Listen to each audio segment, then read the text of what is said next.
present, defendant and defense attorney are present. Anything we need to take up before we bring the jury in? Just before lunch, the state filed a motion for a writ of attachment for Atlanta Gallo. You recall the young lady from last week that I asked you to admonish to be here. Right. We asked her to be here this morning. Yesterday, my investigator, our proffer and representative of the court, that my investigator, Alton Bass, called her and she made it clear that she was not coming. She will not be showing. So we filed a motion for a writ of attachment and also the attachment. It's electronically filed, and I emailed a copy to Kelly. Okay, I will get that signed and granted. And at some point, Judge, I'd like to have a discussion about a motion for contempt of court. I don't know. Let's figure that out. Appetite is on that. Yeah, let's just see if we can get, I guess I need to get it signed and then we need to get it to warrant division for them to go serve. Let me go ahead. Hold on a second. Can I get Kelly, please? Thanks. Well, I'll let her finish that. Hey, Tommy said he emailed a motion or petition for a writ of attachment. He did it electronically, but he also just emailed it. If you can check your email and print out what he's got and bring it to me and I'll take a look at it. She didn't have it. Did you send it to Kelly? Yes, yes. It is already in the case. Okay. Please, ma'am, if you don't mind. Thanks. Okay, bye. It's just probably a good idea to call her name, please. Yes, if you'll put, what's the name again? I'm sorry. Atlanta Gallo. You please call the name Atlanta Gallo. Atlanta Gallo. Atlanta Gallo. Gallo.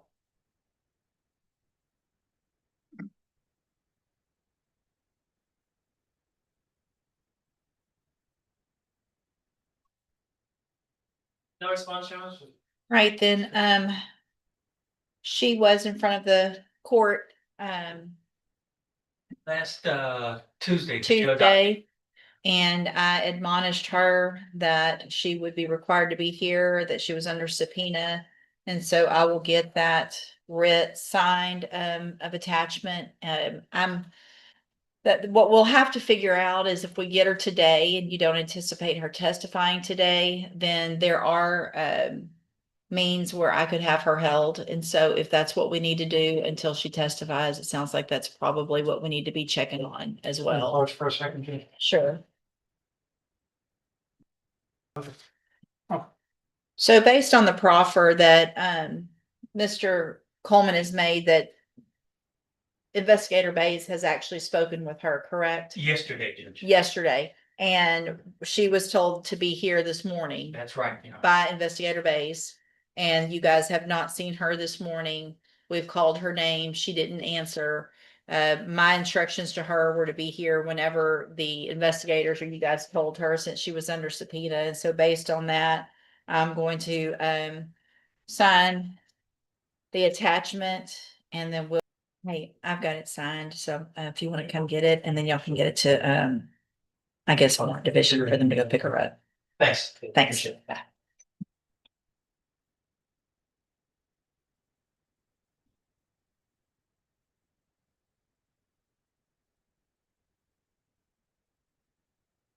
In addition, I do want, for the record, show that attached to the motion for the attachment is a copy of the subpoena, which shows that the officer's return was signed, that it was hand delivered 4:07 p.m. on June 25th of 2026. And so that subpoena shows also on it that the case was set for Tuesday, June 30th, today. Nope, that's the wrong date. That was the day that she was subpoenaed for the pretrial. She was subpoenaed to be here for the pretrial. Gotcha. On the pretrial, and it says on the pretrial docket, and then she was ordered on that day to be here for the trial. Is that correct? Yes, Your Honor. Yeah. You told her in court Yes. on the record And it says specifically the subpoena shall remain in effect for all future settings. And that she would be notified of that, which she has been. So if you'll get that to them, see if we can get her.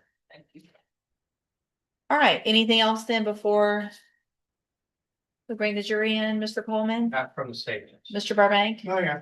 How long would either of you request for opening? In minutes Okay, or so. fine. All right. If you get past 15 or so, I'll let you know. You can bring the jury in.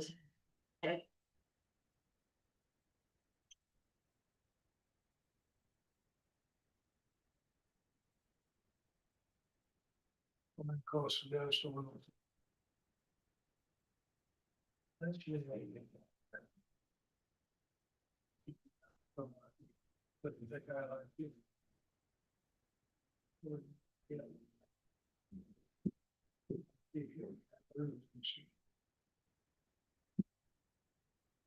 No, let's say that.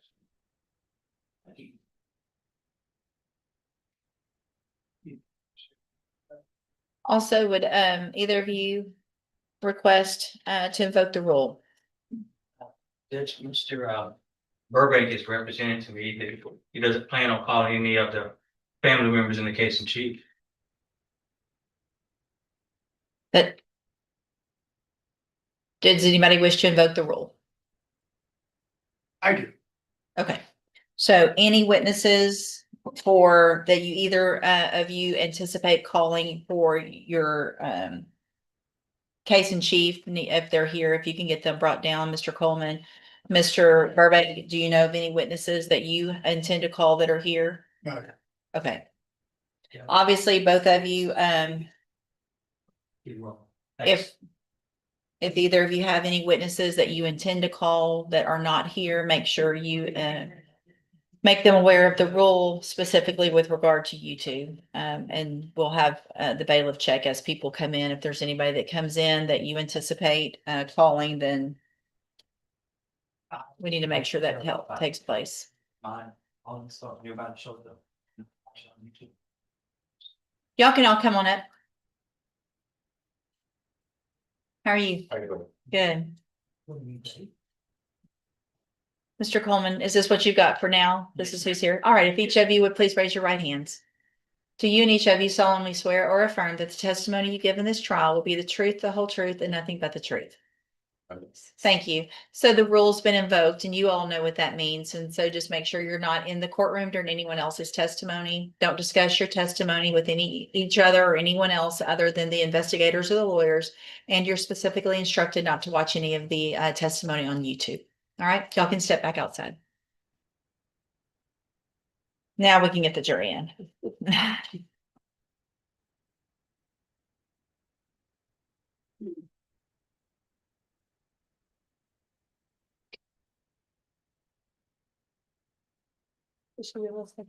Yes, thank you.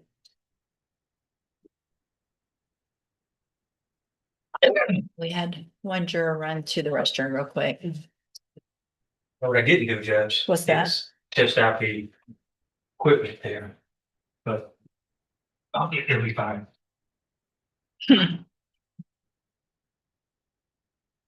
Famous last words. Yeah.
What?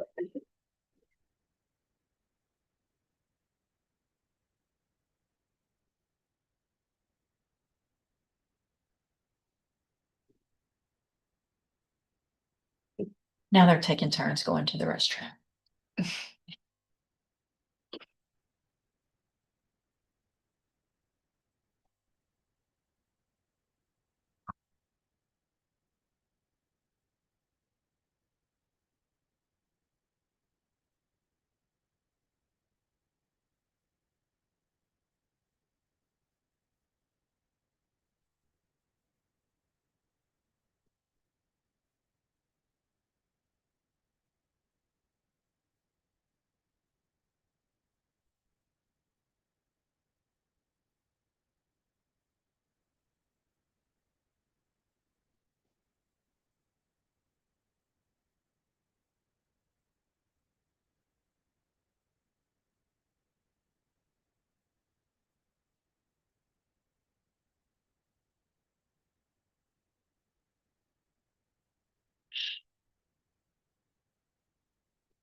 Good afternoon, everyone.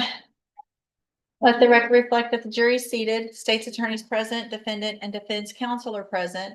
And at this time, I am calling the case of the state of Texas versus Asa Joseph Jones, cause number 25 DCCR 0963. I'm going to ask all of you if you'll remain seated, but please raise your right hands. Do you and each of you solemnly swear or affirm that in the case of the state of Texas against the defendant, you will a true verdict render according to the law and the evidence? Thank you. And is the state ready to proceed? State's ready, Judge. Defense ready to proceed? That's ready to go. Mr. Coleman, you may read the indictment. Mr. Jones, if you'll please stand.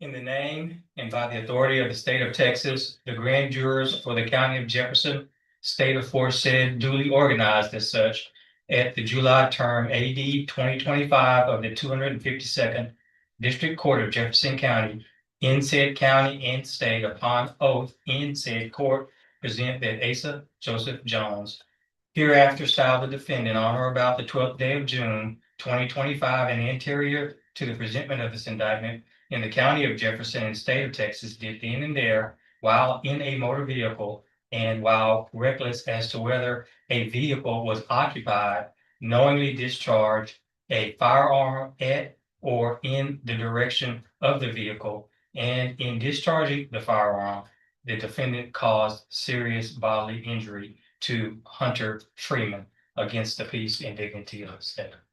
And how does the defendant plead? Not guilty. All right, you can have a seat.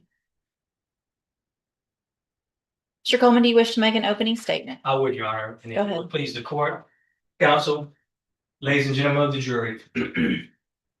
The evidence in this case will show nothing less than a miracle. A miracle will walk through that door, be sworn to tell the truth, take that stand, and testify about the miracle that happened to him back on June the 12th of 2025. That miracle being that a bullet was fired at him and it passed through his cheek or bottom lip area and exited out just below his ear. The miracle being that he was not murdered that day back in June of 2025. That would be the miracle in this case. You'll also hear about an angel in this case. A good Samaritan, a passerby who would see him being shot as he drove along the East Texas Freeway just before Tram headed up toward Lumberton.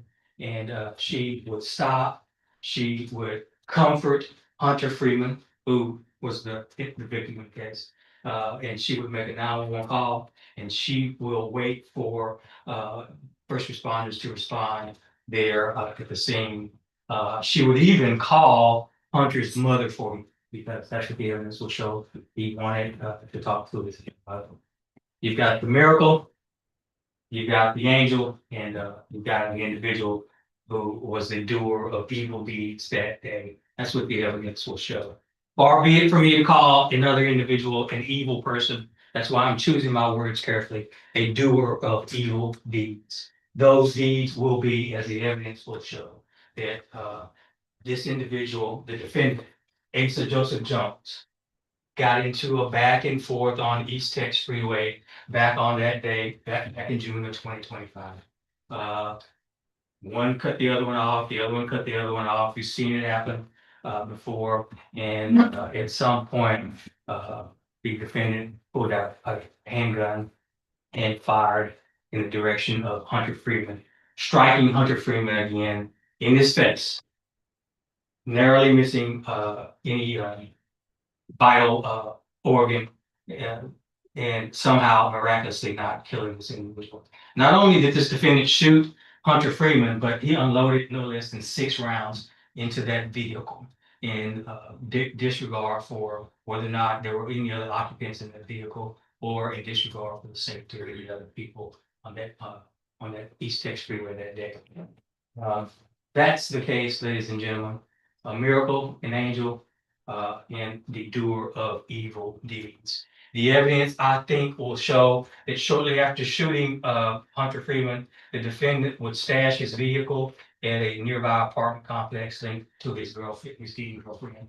That investigators would find surveillance video from shortly before the shooting that would show an individual matching the description of the shooter and matching the description of the vehicle. And there would be information that linked the defendant to the vehicle as well, including his fingerprints that were lifted from the vehicle. At the conclusion of this case, and based on that evidence, I am going to ask you to return a verdict of guilty, finding this defendant, Asa Jones, guilty of the offense of aggravated assault. Thank you. Thank you, Mr. Coleman. This is short. Sure, go ahead. This is Mr. Coleman. Say good afternoon, ladies and gentlemen. One of the things that I asked you yesterday and I ask you now to do over the next day or two is to open your minds, listen to the evidence, totality of the circumstances, and to make sure that as the state has categorized all the parties as miracles and saints and evildoers, it's still the burden of proof, and it still is a court of law, and I'd ask you to make sure that you look at it that way. And then based on the totality of the circumstances, to decide, as we talked about before, whether or not the state's evidence and all the evidence that you heard raises to the burden of beyond a reasonable doubt, or were there other factors that were involved in this time as they went back and forth along East Texas Freeway, which I submit to you is probably what the evidence will show. I ask you again, as I asked you yesterday, to give me 110%, and I know you will. It's important to Asa and into this case and for court as general or as the system to work. And I look forward to trying this case. Thank you. Thank you, Mr. Burbank. Mr. Coleman, you may call your first witness, The state calls Carolyn Lewis. Carolyn Lewis.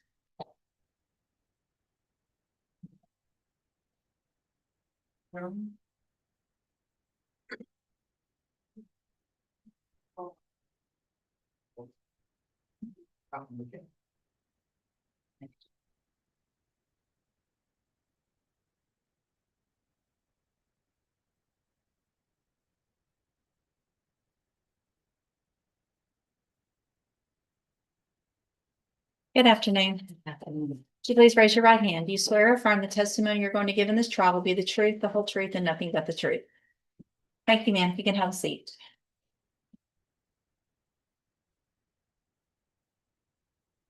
We'll just pull that microphone down the best you can. Thank you, ma'am. You may proceed. Thank you, Your Honor. Good afternoon, Ms. Lewis. Hello. Would you please state your full name for the court reporter and for the jurors? Yes, I'm Carolyn Lewis. And Ms. Lewis, how are you employed, ma'am? I am the 911 manager. For the Jefferson County? No, sir, for the Beaumont Police For Department. the Beaumont Police Department, thank you. How long have you held that position? 33 plus years, almost 34. Please tell the ladies and gentlemen of the jury about the calls that come into the now, how do you refer to it? 911 center or dispatch? Beaumont Police Department's 911 center. Those calls, are they recorded? Yes, all of our lines are recorded. So whenever you call into dispatch, as soon as we answer the lines, they are recorded. We can, even if we place you on hold, the phone lines are still recording. The only people that have access to pull those recordings are the shift supervisors, myself, and the assistant manager. And you are undoubtedly familiar with that equipment, true? Yes, sir. And in your experience there at the 911 center, is that equipment capable of making an accurate recording? Yes. Do you have any reason to doubt that that equipment was not properly functioning back on June the 12th of 2025? No, sir. At around 4 p.m. On that day, did a reported a shooting, did a call come in regarding a reported shooting? Yes. And was that call recorded? Yes, sir. May I approach the witness, Judge? Yes, So Lewis, I'm showing, I will show you what I'm marking as State's Exhibit number 1, and for the record, what type of a device is this that I'm showing you? I'm handing, what is this? Thumb drive. Thumb drive. And on this thumb drive, well, and do you recognize this thumb drive? Yes, sir. How do you recognize it? That is the thumb drives that we use when we make recordings. And Well, before this, the contents of this specific one, how do you know what's on the contents of the specific thumb drive? I listen to the recording. And after you listen to it, did you initially input today's date on it? Yes, sir, I Oh, did. very good. And is this recording from June the 12th of 2025? Yes. Was it a fair, but for the redactions that were made that were necessary for this trial, is this a fair and accurate recording? Yes, sir. Other than the redactions, any reason to believe it has been altered with or otherwise tampered with? No. Okay. Your Honor, at this time, State Officer States 1. I attended to defense counsel, but it was also made available in discovery, Judge. I may take her on with Irish, Charlotte. sure. Good afternoon. Hello. How have you been? Good. Short question. You listened to the 911. Yes, sir. Were you the operator at the time that received that call? No, sir, I was not. So were you even working at that I time? was. You were, okay. But you didn't have any involvement in reference to the actual call. No, I was not the call taker. So you didn't have any communication back? No, but I was in the office. Okay. Thank you. You're welcome. Any objection to states 1? Your Honor, we have no objections to states 1 as long as there's no testimony as to what transpired, the content from this witness. But not on the video, I mean, on the, Not on the video. you don't have, so there's no Don't have objection. Objection to States 1. states 1. Okay, it's admitted. But I will have objection if she starts testifying Okay. as to the topic. All right, go ahead, Mr. Coleman. Thank you, Judge. Permission to publish? Yes, sir.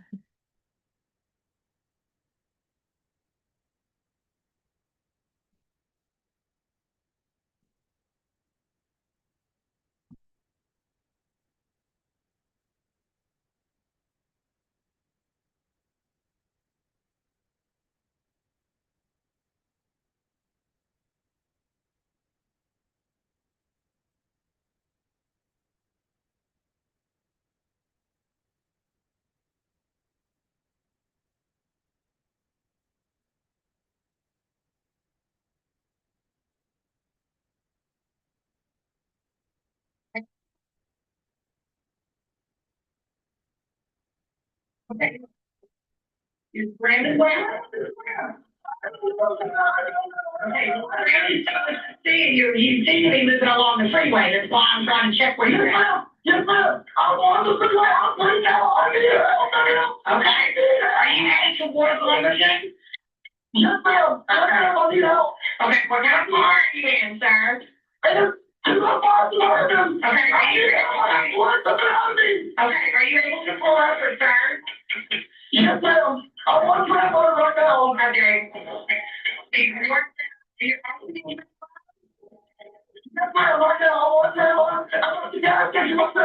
Okay, and what kind of, sir, I already have help on the way. What kind of suburban are you in? Suburban blue. Where are you from, sir? You know, I got to go right to the Jeep, ma'am. Okay. What you have? Everywhere. What you have? Not the first thing. What they talking to the policeman? We've got help on the way. I'm not going to go the passport for him. You know, ma'am. I'm about to go for license for there, ma'am. You're in the golf course before training? Yes, ma'am. You know, ma'am, please. Okay, let me bring you further over. Like, are you in the car by yourself? Yes, ma'am. Okay, let me transfer you over to the ambulance. You're gonna get rolling in. You know, okay, you didn't see anything yet? Hunter, you didn't see the shot at you? No, okay. Let me take you over to the ambulance. He doesn't know. No, you're on the phone with the ambulance, Hunter. Is there anything next to you? He's got a golf course on E6 freeway right before Tram. He said he was shot in the mouth and he's got teeth everywhere. Golf course there? Yeah, he's in a blue Suburban. He was driving northbound E6 and exited Tram Road and he's in the golf course right before Tram Road. Fourth thing you said. Are you there?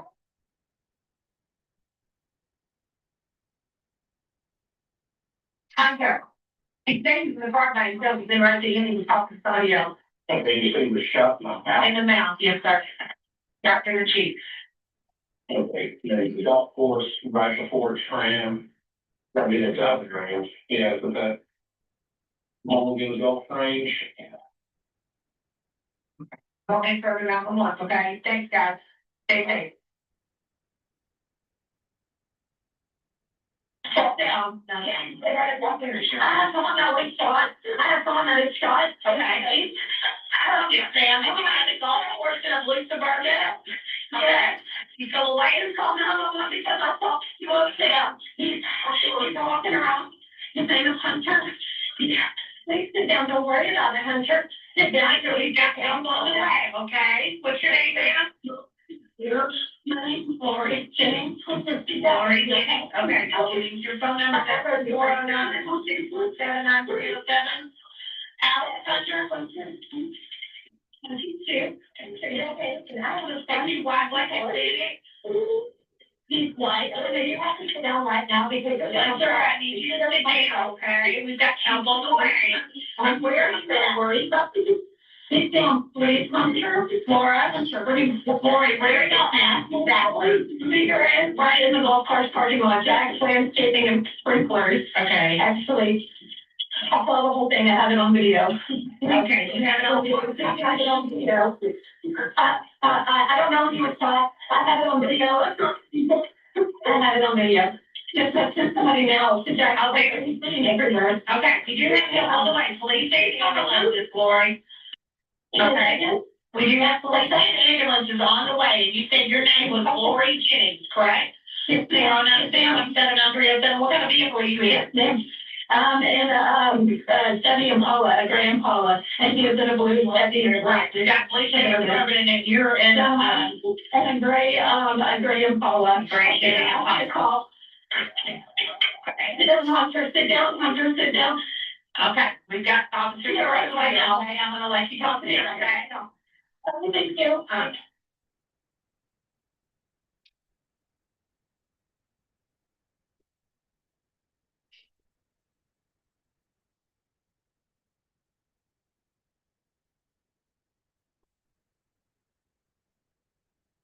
Thank you for being here today, Ms. Lewis. Your Honor, I'll pass the witness. Thank you, Mr. Coleman. Mr. Burbank, No questions. any objection to Ms. Lewis being excused? No, sir. Thank you, ma'am. You're excused. And Ms. Lewis, you're placed under the rule and you know what that means. Yes, ma'am. Have a good afternoon. You too. You may call your next witness. State calls Officer Robert Gerard.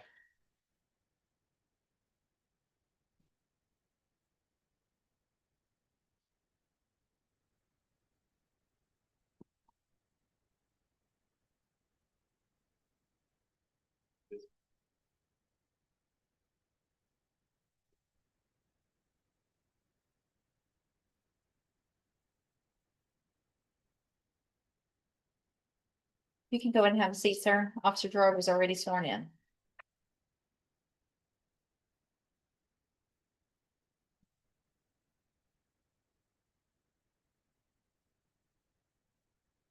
May I proceed, Your Honor? Yes, sir. Good afternoon, Officer Gerard. Good afternoon. Would you please state your full name for the court reporter and for the members of the jury?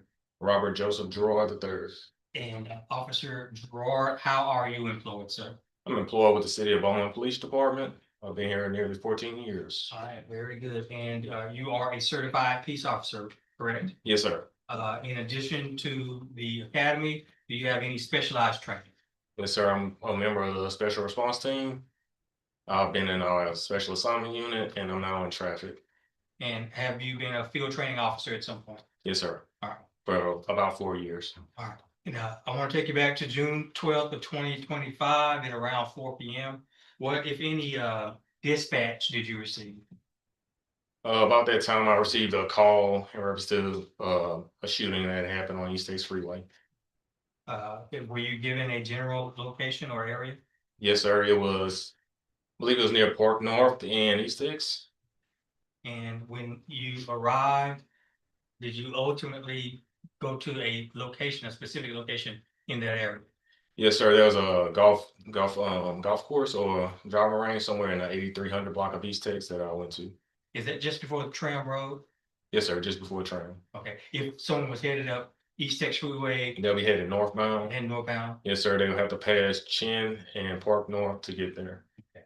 and in fact, this is probably a good time to use the map. I just want to make sure we orient the jury as to the location, and it may become important later. Now, approach the witness, Judge. Yes, sir. I'm showing you Officer Gerard, that I marked at State's Exhibit number 2. Is it fair to say this is a Google map? Yes, sir. Google Maps. And this Google map is a fair and accurate depiction of the area that you were testifying about. Yes, sir. East Texas Freeway, Chin Road, Park Chin Road, Road, Park North, and Tram. look like it's called Mulligan's Golf Range. Good deal. Would this assist the jury in understanding your testimony if we were able to utilize this? Would it assist the jury? Oh, yes, sir. Okay. Your Honor, State Officer States 2, I'm tuning to the defense counsel. No objection, State Student. States two submitted.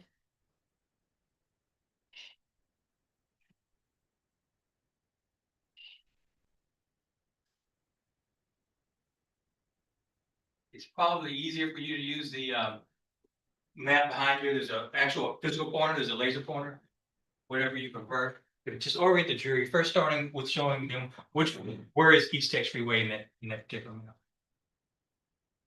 Can you pull that microphone off your, there you go. It was just rubbing on your shirt. So this be headed northbound Yes, sir. on East X 96. And it had to pass up Park North, Chin, and this will be the golf range where I was representing. Again, and just to help the jury orient them, we've got Tractor Supply there on the left, if they're familiar with Tractor Supply. Supply, there's a large church here. Yeah. On the northbound service. Yeah. Plant Road and RFD right here. Okay, but if you continue north, you eventually get to the Mulligan's Golf Range, and if you pass the Mulligan's, you'll get to Tram eventually. Yes, sir. But specifically that day, you responded to the Mulligan's golf range, right? Yes, sir, I did. Yes, sir. And and that Mulligan's golf range is in Beaumont, Texas, correct? Yes, sir, it is. In Jefferson County, Texas, correct? Yes, sir. Tell the jury what you observed when you arrived on that scene. When I arrived, I observed 2 vehicles. I believe it was maybe a black 4-door car and a bluish, I think Chevrolet Tahoe or Suburban. They was parked next to each other. And I observed a white female speaking with a white male. A white male was, he was a little ratted. He was bleeding from his mouth and face. His shirt was nearly soaked in blood. It was almost the entire shirt. And he had said that he was shot. And the condition of the vehicle or vehicles there on the scene? The blue SUV had damage to what I originally thought was the driver's side. It was holes on the driver's side of the rear view mirror, side view mirror, excuse me, and also the window, the driver's window. There was also holes on the passenger side of the vehicle as well. And in your training experience, what would you how would you characterize those holes? What do you associate, or what would you associate those holes with in your training experience? I would say it was gunshots and entering the vehicle. And eventually, did you identify the male subject at some point? Yes, sir, I did. Who did you identify him to be? Might need to refer to my notes. His first name was Hunter. Yeah, if you got your report there? Yes, sir, I do. His name was Hunter Freeman. Let me put something on the record. Does it help to refresh your recollection if you were to review that report? Yes, sir. Okay, you've investigated or responded to many scenes since June 12th of 2025, correct? Many. And you don't remember each and every detail about each and every scene that you made, correct? No, it's just too many. But it helps to refresh your recollection Yes, sir, it is. by reading that report. Yes, sir. All right, by all means, please. Yes. Okay, so the male I was speaking with was Hunter Freeman. He was the victim here. Now, did you identify the female subject that was on scene? Yes, sir, I did. And who did you identify her to be? So I mistyped when I put her name, Okay. but I had her name as Lori Edwards. Okay, My name was actually Lori Jennings. Lori Jenkins. It won't be the first time you've made a typographical error. Yes, sir, I think we all make mistakes. All right. So I think you may have mentioned this about the emotional state that at least Hunter that he was in. How would you characterize the emotional state, at least as it appeared to you? I mean, for Hunter or Miss Jennings? Well, Hunter, and then we'll get to Miss Jenkins. Hunter he was really erratic. He was all over the place. He kept on talking about we was going back and forth. I was cutting him off. He was cutting me off. He was just worked up extremely. Worked up. All right. What about the female subject? Did she appear to be under the duress or any of the stress of the events that were occurring? Yes, sir. But she was trying to remain calm. She was, even though you can see it, she was pacing back and forth. She was worried about a child, but she was also trying to calm down Hunter. All right. Well, with that being said, please tell the jury what, if anything, Hunter Freeman told you there at the scene. I'm going to get the hearsay. I believe it's an exception to the hearsay. It excited utterance, Judge. I believe the foundation has been laid about the excited state that they appeared into this office. Your objection's overruled under that exception.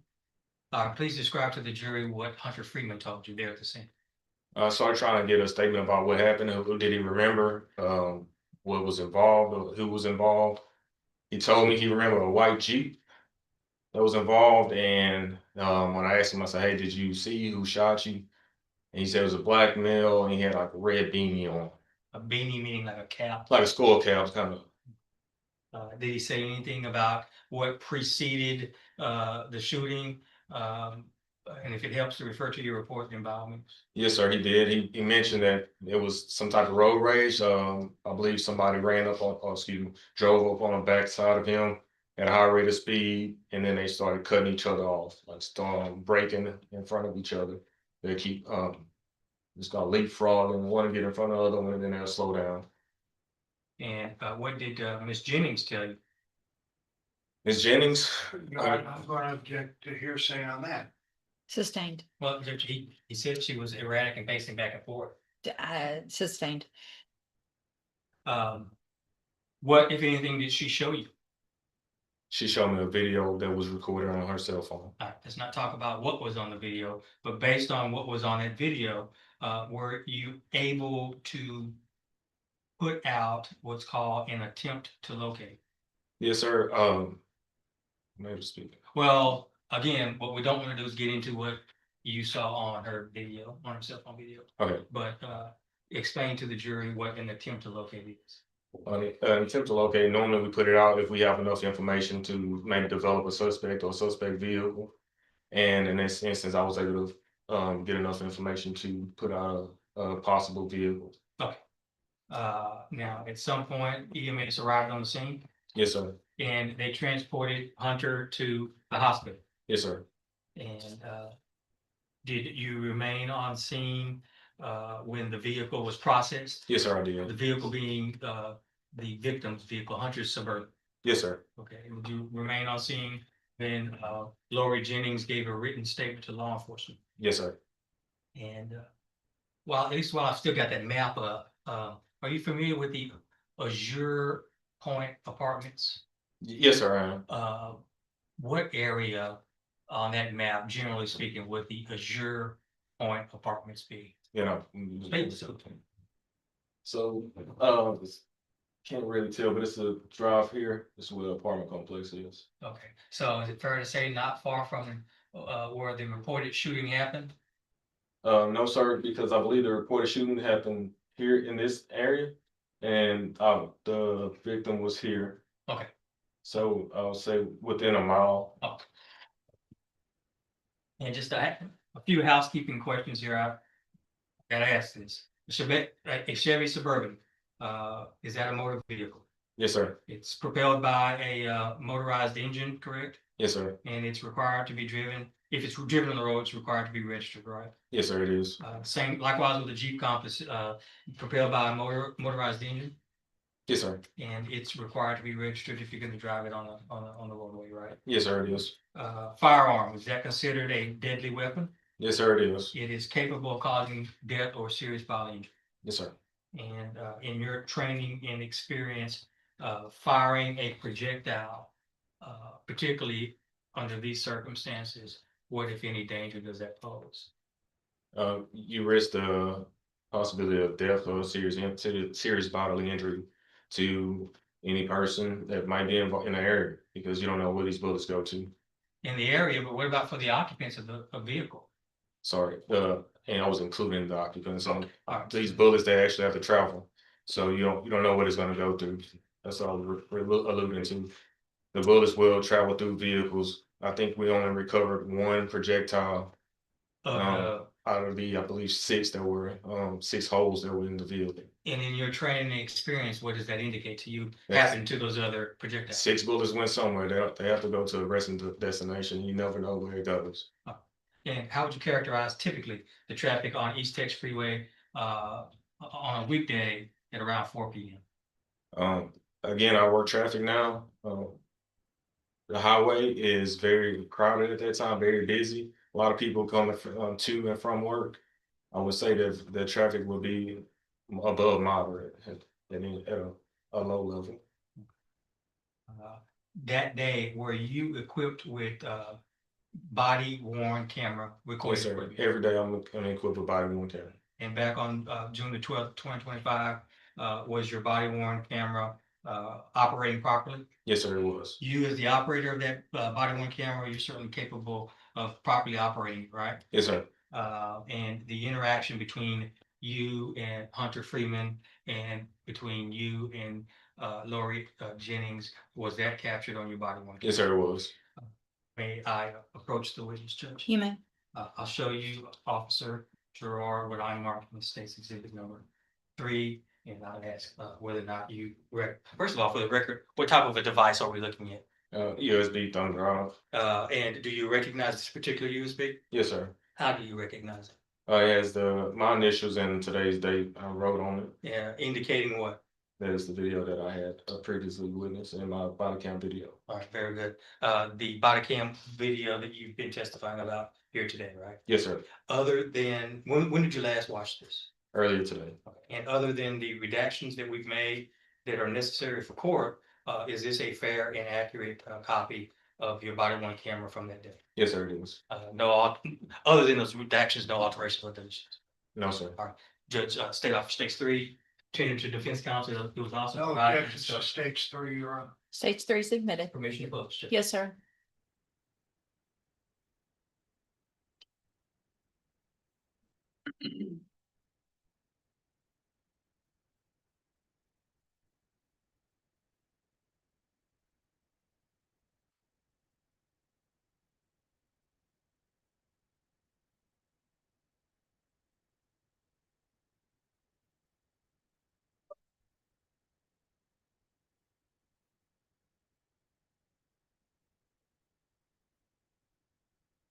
Officer Gerard, what perspective are we looking at for the benefit of the jury? I think I'm on a service road traveling to the golf course. Yeah, look, I'm turning in now.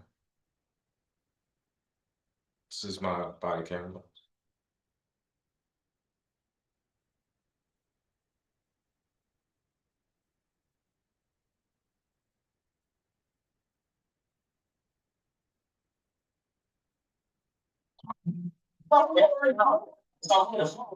Yeah.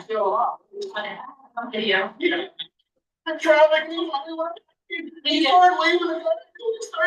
One call, just the call. I have it on. This keeps going like this. I don't know, I just need to do it all. I'm sure. I'll tell you. We should do the last name. Silent, not sure. You're gonna fall down. Your phone? This is my phone.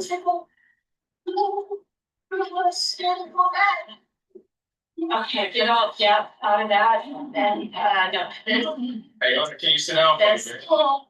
Hey, you gotta sit down. You gotta sit down. You gotta sit down. You gotta sit down. That's, are you sure that's the video? No, thank you. It's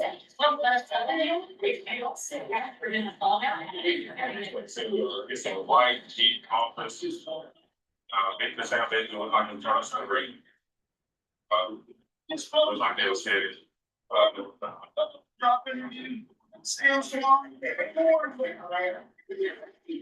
Okay, they got the last, what I'm trying to say is, just the first thing.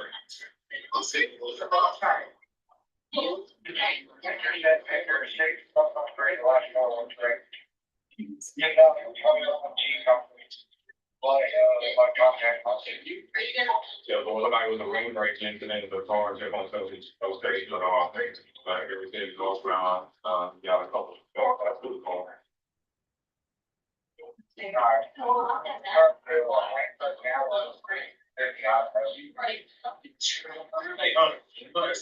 you see who did it?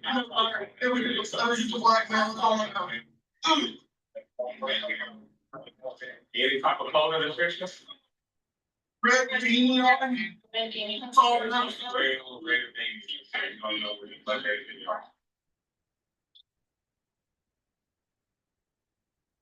Hey, Hunter. And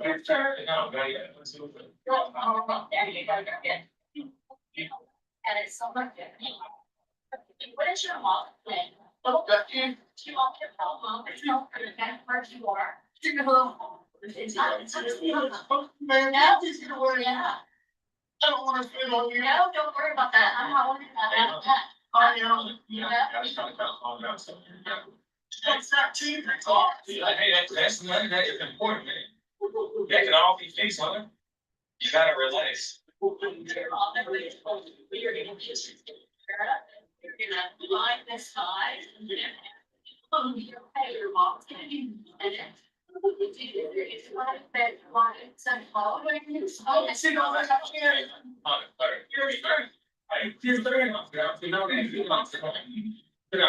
Sit down. Want to, sir? Hey, Hunter, when all this happened about where did it take place? Like right here, like, you know, so you get out. Wait. Okay, so you. My car, there it is. Hunter, the car doesn't have me. I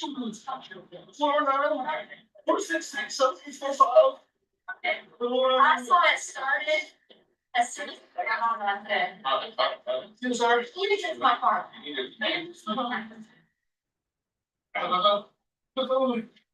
need to let my girlfriend know. Oh, you did that? Hey, we don't need to let nobody know. We need to get you help. And you might have different. It's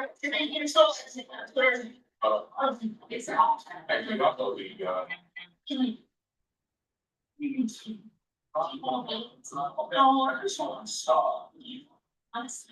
okay, well, the EMS ain't gonna make, I'll give them the same reasons, and you all. But I was also coming in front of him because he got in front of me, though. That don't matter. That don't matter. You don't know what I'm saying. It don't matter. It don't give you the right to shoot. It don't give you the right to shoot. Hey, we got a fire ticket.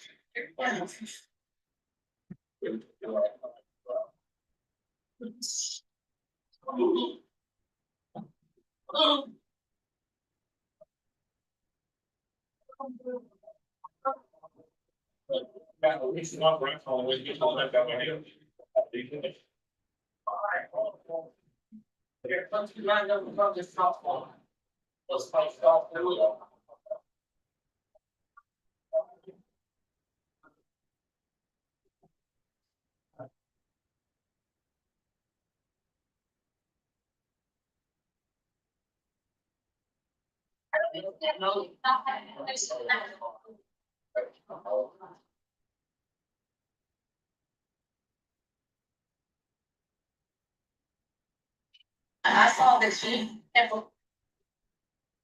You just scroll, oh, there you go. I didn't know he was shot. Was he shot at this point? I don't know, maybe I did not know he was shot. I saw that she, at one and a half, standards for except call 911, and she said, keep your distance. I said, this is gonna get bad, somebody's gonna get hurt. And then he just, I don't know what happened. Did you see any shots fired?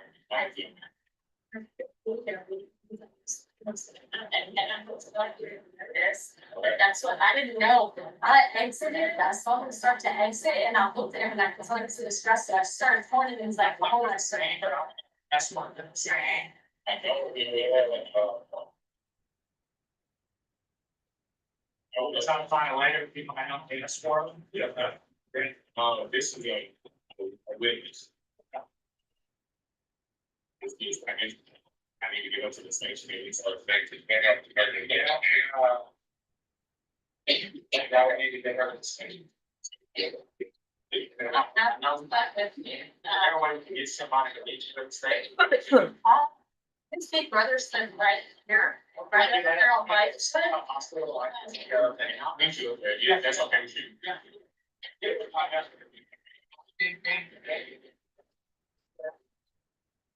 I'm sorry. No. I mean, I mean, Yes, you're right.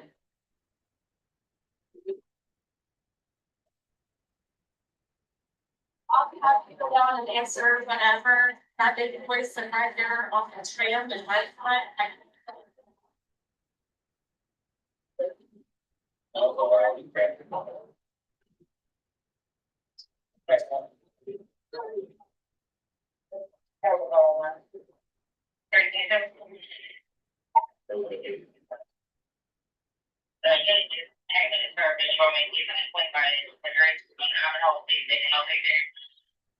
Yeah, that's not terribly far from where we at, so maybe we can take that long.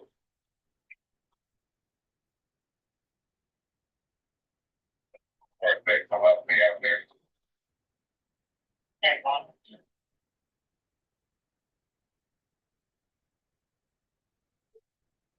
But reiterating that last time did a great job and he was like, thanks for coming here. Like, that video is key. If we didn't see what happened, there's no way to find out what happened to Buddy, man. You did a really good job. What's your name? Hey, that's a really good job, man. You stay calm under pressure, hey. I appreciate that, man. It's very special.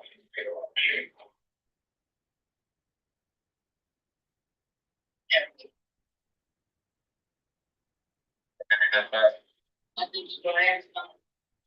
That's why I felt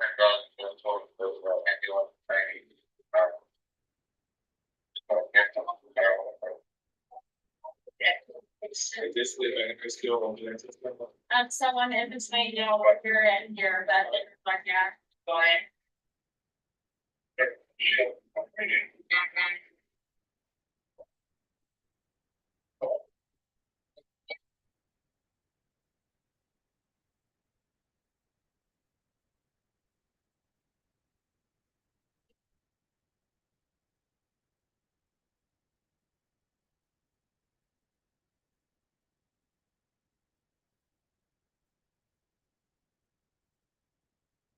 We're not- we're not worried about that.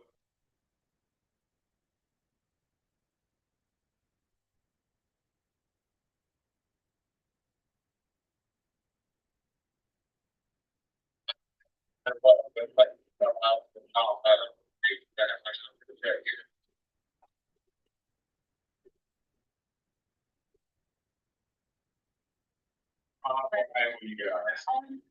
They said it was, yeah, it was passed down before our lines. Pass down on before the formula.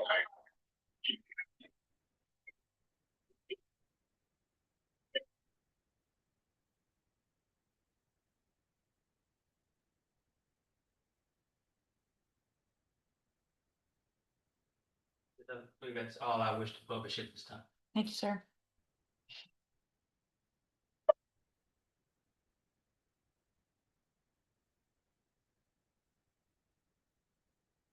Officer Gerard, did you prepare a report detailing your involvement in the events in this case? Yes, sir. And did you do that when the events were still fresh on your mind, in your memory? Yes, sir. And I think you testified today that you reviewed your report and it helped to refresh your recollection. Have you testified to this jury in such a manner that is consistent with your report? Yes, sir. Pass to you, Mr. Judge. Thank you, Mr. Coleman. Mr. Burbank? Yes.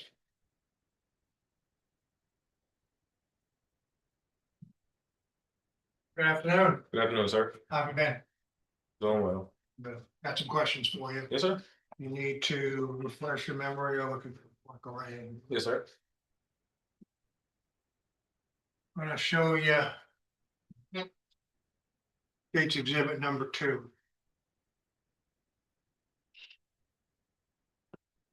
This is the same map, correct?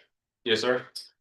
And you basically, what we saw here was the golf course up on East Tex Freeway, right? Yes, sir. And right here is the canal, LMVA Canal, Yes, sir. over, and I guess if you went down far enough, DPS is somewhere around imaginary 2026, correct? Yes, sir. DPS officer. Yes, sir.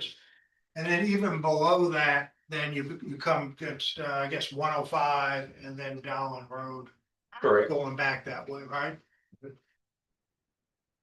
And Dowling Road is down this way, going down back. Yes, sir. And then eventually you run into I-10 and the exchange there, correct? Correct. Okay.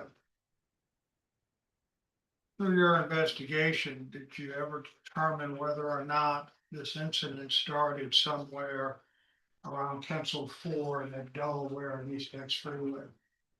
No, sir. Well, somewhere before then, something had to have happened. Would you agree with me there? Correct. And through your investigation, you said that it was road rage, Yes, sir. that they were getting in front of each other. I guess they were pulling in and pulling out in front of each other. right? Yes, sir. And when I say each other, there's 2 vehicles. And I'm gonna say the white Jeep that you were looking for, that eventually found, right? Yes, sir. And the blue Suburban that we saw in your body, cam footage. Yes, sir. Correct, okay. No other vehicles were involved, Not that. not, Yes, sir. not that you know, Yes, sir. okay. And no one else had stopped while you were there that says I was a victim or any witnesses or anything like that, No, sir. not in your person. So we know that there was only 2 people or two vehicles involved, and so there was, your testimony was that they were, I guess, pulling in front of each other and braking, Yes, sir. and it happened many times, correct? From what I understood, yes, sir. You know, so, okay. Now, when you do that, would you agree with me? And I think you had mentioned leapfrogging. Yes, sir. So somebody gets behind you, I guess what you found out, and the person in front jams on the brake to make you jam on your brake, correct? Yes, sir. And then the car behind, I guess what you're talking about, The leapfrog and Leapfrog. the car that was in the then back zooms around and repeat the same. and does the same thing, Yes, sir. jams on the brakes, Yes, sir. right? And then the other car goes around and jams on the brakes and whatever is going on. Yes, right? sir. Did you ever ascertain how many times they did that? No, sir. I have no clue how many times that happened. Not a clue at all. No, sir. But it was enough to, I guess, get out of hand. Yes, sir. And do you know whether or not whether or not they had hit bumpers. There was some testimony that you said they got up on each other's bumpers and they were braking and. So I have no knowledge of them actually colliding with each other. Did you ever, in your investigation, did you ever check any of the vehicles, whether or not there possibly was any contact or not? No, sir, I did not. But you know that they were leapfrogging and going back and forth for some period of time. Yes, sir. I had heard in the body cam, I guess from Ms. Jennings, or was it you, that you determined that shots possibly were fired just north of Dowling Road, on East Texas Freeway. Yeah, I guess, can I speak to what she said? Yeah, I mean, whatever your investigation was on, I'm not trying to put words in your mouth. I Okay, mean, just so, tell me what, so from what I understand, what she made it seem like was between Dowling and Park North is where the Park North exit was when she think the shots had occurred. but. So between Dowling and Park North, now let's put that in perspective. Dowling Road, in order to get, and this is, I'm pointing out, it's exhibit number 2, is Dowling Road from here is really 2 exits down. You have Yeah, 105 where Academy is, Yes, sir. and then you have Dowling Road after that. Yes, sir. Okay, so somewhere around Dowling Road and Park North, actually, there's an exit ramp right here, right after you get off the LNVA Canal, correct? Yes, sir, it is. And that's the Park North exit, isn't it? Yes, sir. Okay, so somewhere between here and Dowling Road, is that about a mile and a half, mile and a half? Yeah, roughly that. Yeah, okay. And that's where she thought that the shots, or the shooting had occurred. Yes, sir. Okay. If the shooting had occurred at that point, would you agree with me that probably prior to Dowling, this rage or this incident started? I mean, something had to have happened prior to that in order for the gun to come out and what we saw in the video, correct? Yeah, I don't think it would happen right at Dowling. I think it would Right. happen somewhere prior to. And that's the reason why I asked, did you, in your investigation, did you ever determine whether or not it possibly had started around Kinsel's, his apartment complex, the Delaware exit on East Texas Freeway where the two of them met? No, sir. Okay. Did you ever ascertain what started it or who started it? And was it the Jeep cutting him off or was it the Suburban cutting? Did you ever ascertain through your investigation? No, at the time, I think I only spoke with the victim here for about 5 minutes, maybe. Okay, And a lot of that was him worrying about the car, worried about, his injuries, not necessarily. right. I would get a little bit of the statement of actually what happened. And officer, I have these questions. I just wanted to know if you had any No, sir. information. And of course, this happened, well, it happened about a year ago. In June, right? June 12th. 13, yeah, 13 months ago.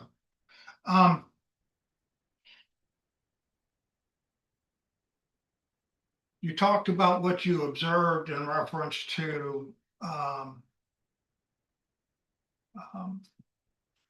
the bullet holes. There were bullet holes there, but did you actually process the scene? No, sir, I do not process the scene. It was just through your observation. Yes, sir. You did not collect any of the evidence or go through the vehicle to see what they collected or what they didn't. So I actually was there the entire time of Okay. processing. So no, sir, I do not collect any evidence in that. The ID tech does, but I was there the whole time when she was doing it. And I went around the vehicle the entire time with her. So And that's when we found the one bullet fragment. okay, so ID process to see. Yes, sir. Okay.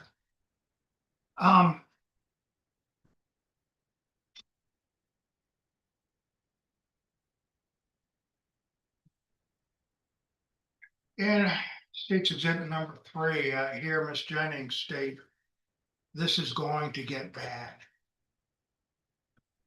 Did you know what she was talking about?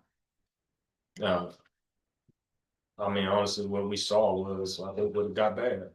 Well, was she referencing that what she observed prior to the shooting, that she knew things were getting out of hand between both vehicles and things were going to get bad? I believe you can allude to Yeah. that. And you would agree that through your experience as a police officer, it usually takes two to have road rage, correct? And so normally it's not a 140 episode.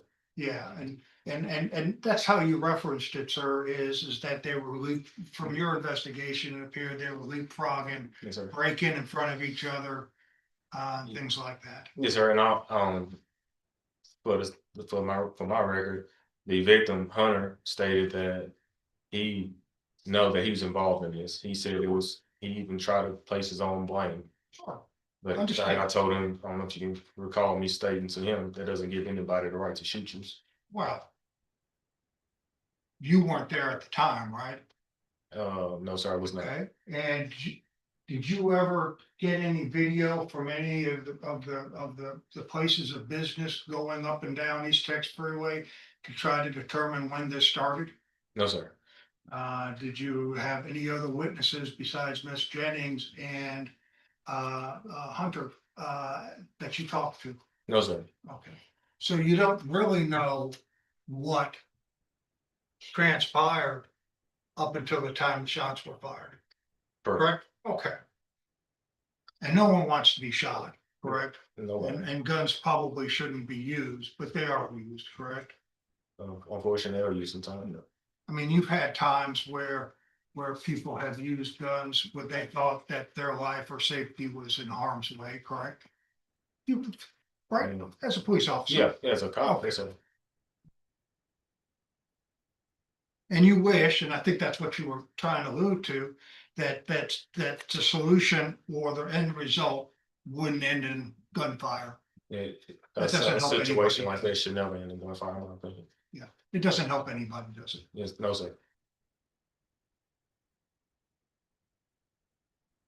After you left the scene and you said you stayed there while ID processed Yes, it, sir. did you have any other involvement with this case? No, sir, it was ending all my investigation. You did your report and that was, Yes, sir. you didn't interview anybody? No, sir, I did not. Officer, you answered to the best of your ability, correct? Correct, yes, sir. Is there anything that I confused the questions that you want to change, anything like that? No, sir. You understood and, Everything, yes, okay, very good. Good to see you, sir. Pass the witness subject to recall. Thank you, Mr. Burbank. Anything else, Mr. Coleman? Nothing further for Officer Gerard. May he be excused, Judge. Any objection to him being excused? Yeah, he's under the rule of judgment. Yep. Thank you, officer. You're excused. Keep in mind the instructions.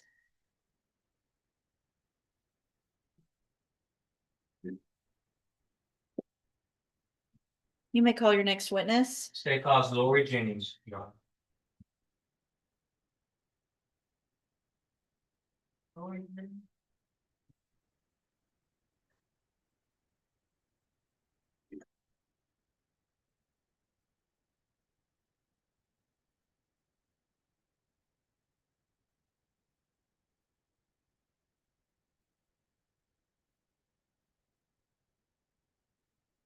You can have a seat now. And if you'll just kind of do your best to speak loudly and clearly into the microphone so everybody can hear you. Also, if it's a yes or a no question, be sure to say yes or no, not just a head nod or an uh-huh, so the court reporter can take everything down. Right, you may proceed. Thank you, Your Honor. Would you please state your full name for the court report and for the jury? Lori Jennings. And I just want to reiterate as well to speak up. I want to make sure that all the jurors can pretend like you're speaking to the furthest juror over there, if Yes, that sir. helps. And I don't want to know where you work, but what type of work do you do? I manage an air conditioning company Okay. And I don't need to know the address, but what city do you live in? in Lumberton. Okay. I want to take you back to June the 12th of 2025. On that particular day at around 4 p.m., were you traveling on East Tex Freeway through Beaumont? Yes, sir. What area specifically, describe the area for the jury that you were traveling on just before a particular incident occurred? I was coming from College Street, so I went from College Street I-10 to East Tex North toward Lumberton. Headed toward Lumberton. Yes, sir. And were you in the vehicle alone or were you with someone? Excuse me. My son was in the car with me. Your 11-year-old son? Yes, sir. And as you made your way from college up East Tex, when you got to around Gladys or Delaware in that area, of course, that's all in Beaumont in Jefferson County, Texas, correct? Yes, sir. When you got to that area of Gladys and Delaware, what, if anything, got your or captured your attention? I noticed a white Jeep and a Suburban engaged in some back and forth aggressive driving between the two of them. I saw the one get in front of the other and slam brakes, and then the next get in front of the other and slam brakes. This happened several times. And so I got my phone out and was gonna take a picture because it looked like it was gonna be something bad. My son at that point had my phone, and he told him to take a picture so we could get the license plate because it looked like there was gonna be a wreck. Yeah. And he took a little bit of a video at that point. How would you characterize the traffic on East Tex Freeway that day? It was about 4 o'clock, so it was fairly heavy. It was heavier than it would be earlier in the day. There was a good amount of cars on the road. Did the traffic or the amount of vehicles on the roadway also give you some concern? It did, sir, yes, because we were all in very close proximity to each other. Now, you started out in close proximity, but what action did you end up taking? I did, once I saw the aggression continue, I decided to back off because I did not want to be involved in the potential wreck. And the cell phone that was used by your son to record the video, whatever was recorded on your cell phone, you personally witnessed in real time with your own eyes, right? Yes, sir. And your cell phone, your cell phone at that time was capable of making inaccurate video recording, correct? Yes, sir. And you, let me just do this. May I approach the witness chair? Yes, sir.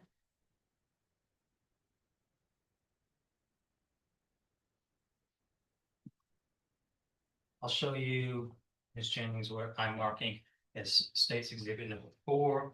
Does this USB drive contain that cell phone video that you're testifying about today?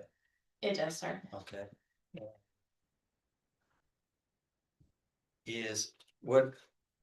How do you know that it's the same USB drive with that cell phone video on it? You showed me this video before the case, and I did initial and date it. And is it a fair and accurate copy of that cell phone video from your cell phone back on June 12th of 2025? That the events that were depicted on the video you personally witnessed yourself? That is true, yes, sir. All right, you know, at this time, state offer states 4 for the record. I'm tending to defend on, but it was also provided in this. Yes, I was, Judge, and no objections to state. State's force admitted. Permission to post, sir. Yes, sir.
Kill somebody needs to.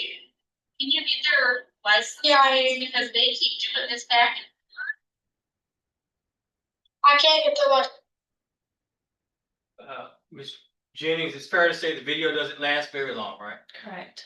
And is it fair to say that the video does not capture who's driving that white Jeep Compass? That is correct. And is it fair to say that the video does not capture the firing of any gunshots. That is also true. But nevertheless, it shows what led up to or what preceded Hunter Freeman's shooting. Is that fair to say? Yes, sir. Uh, wh- What exit did it at least appear that the white Jeep took after this all took place? I believe it was Park North. And Park North would be before Chin Road, if you know, if you're Correct, yes, sir. aware. Park North.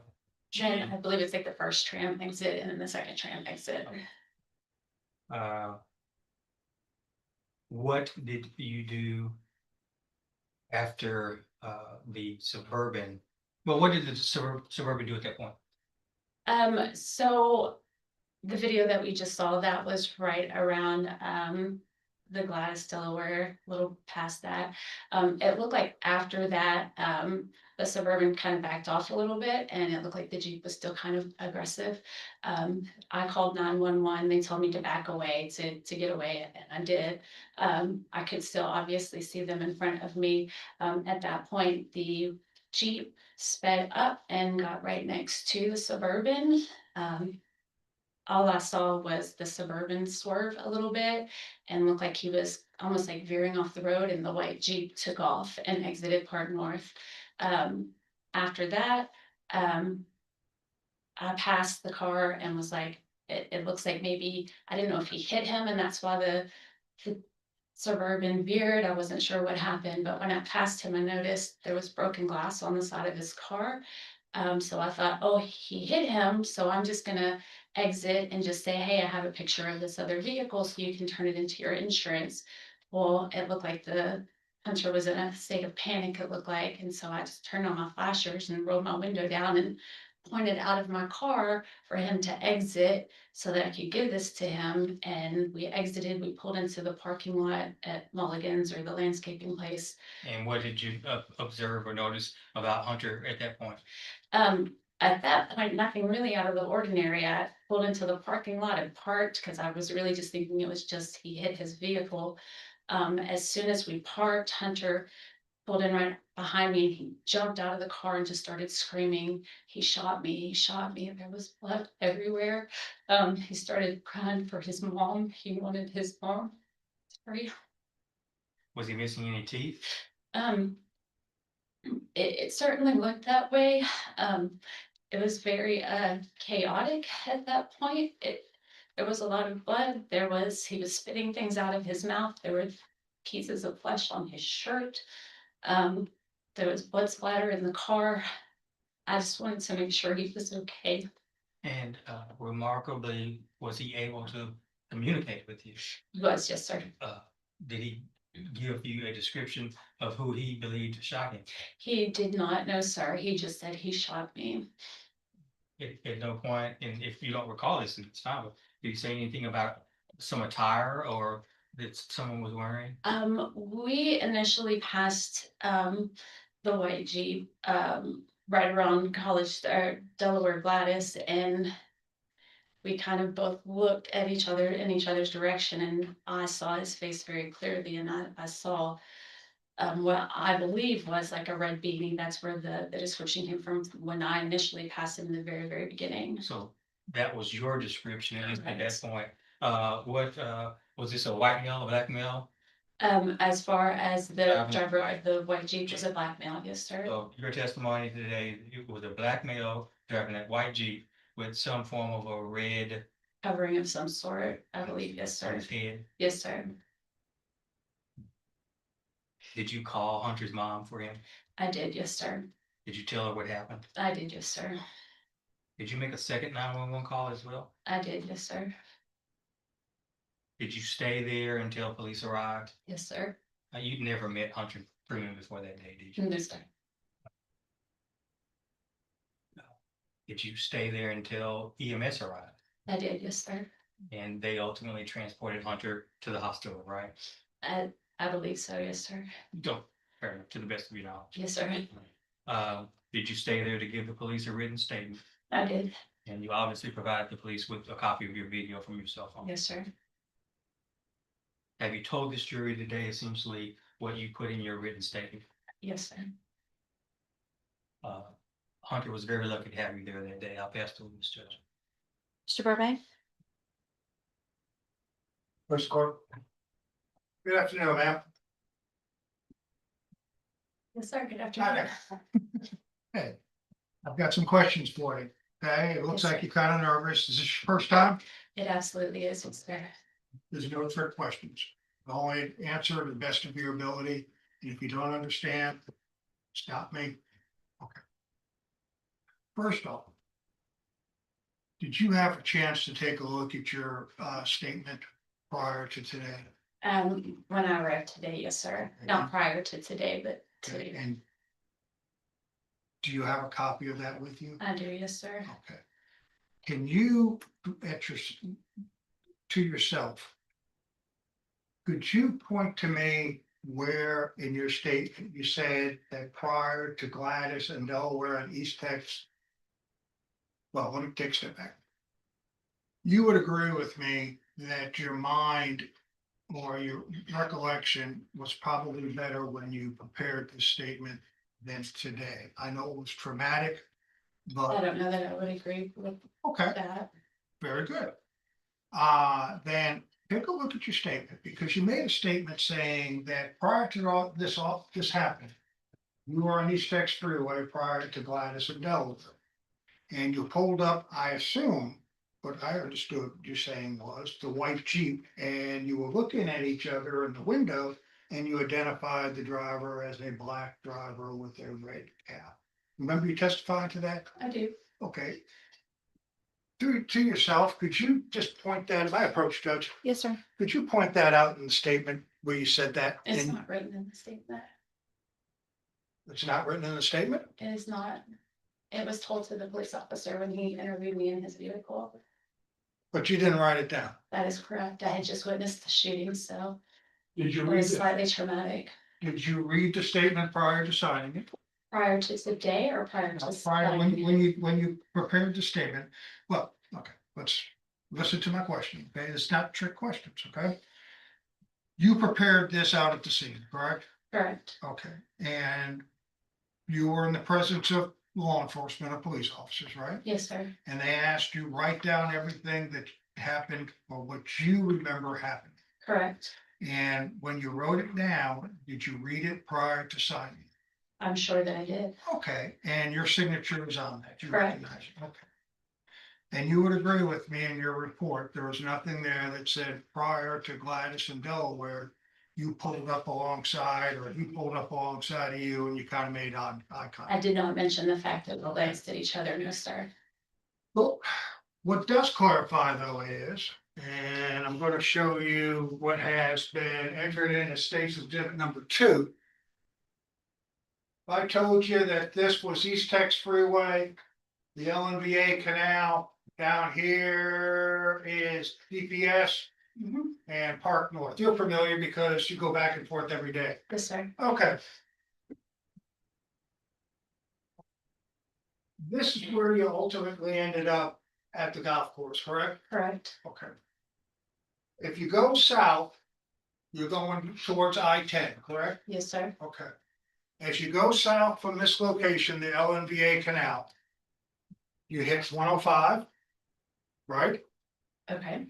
Well, is that, you get that okay? Is that what you remember? Or Well, I wasn't traveling south, but that is the way, that is the direction of the highway. Ms. Jennings, have you ever traveled south on East Texas Freeway? I have Okay, few or many times? many, I'm Many, sure. okay. So I'm just asking you, because this isn't the full picture or map, okay? Because you talked about a location that I'm gonna try to get to, okay? Okay. All right, so as you go south, you got the LVA Canal, Park North is up in here somewhere, right? The exit. Correct. And the first road you come to is 105, correct? As you cross south, going across the LNVA Canal.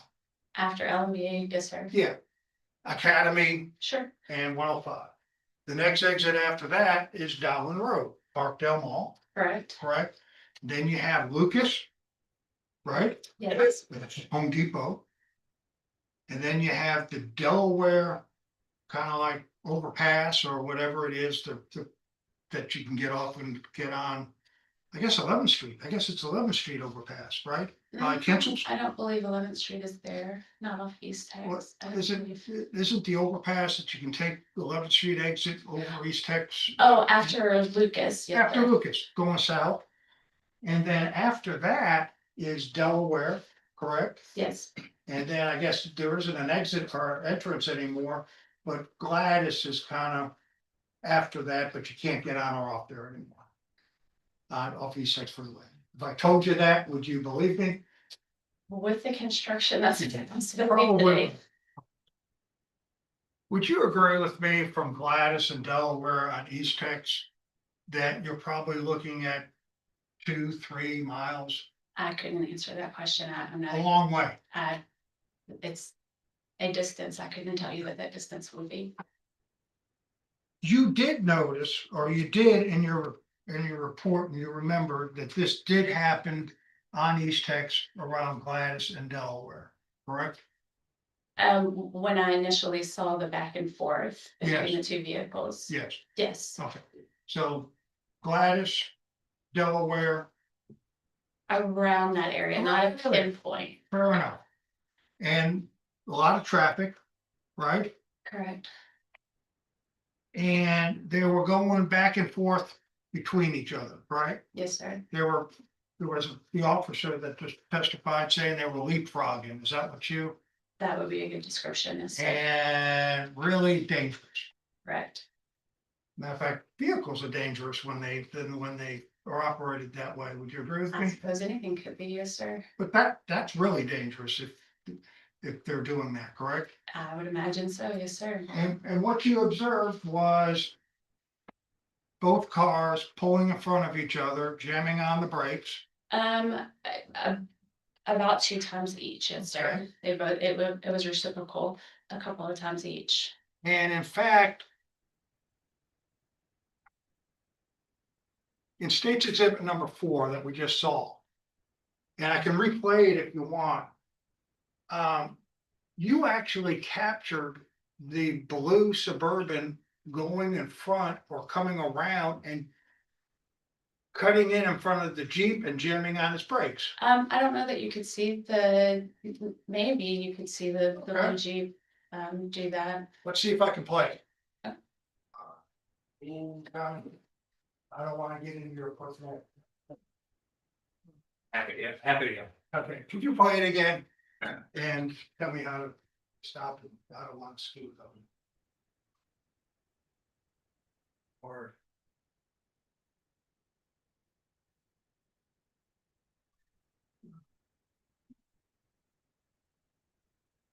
Can everyone see it? Okay. Am I going over somewhere? Mr. Burbank, you need to stop it if you're talking.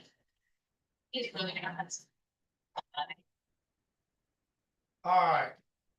I guess that's the white car, Yes, sir. and I would assume at that point, the blue Suburban was on in the middle lane, Correct. okay?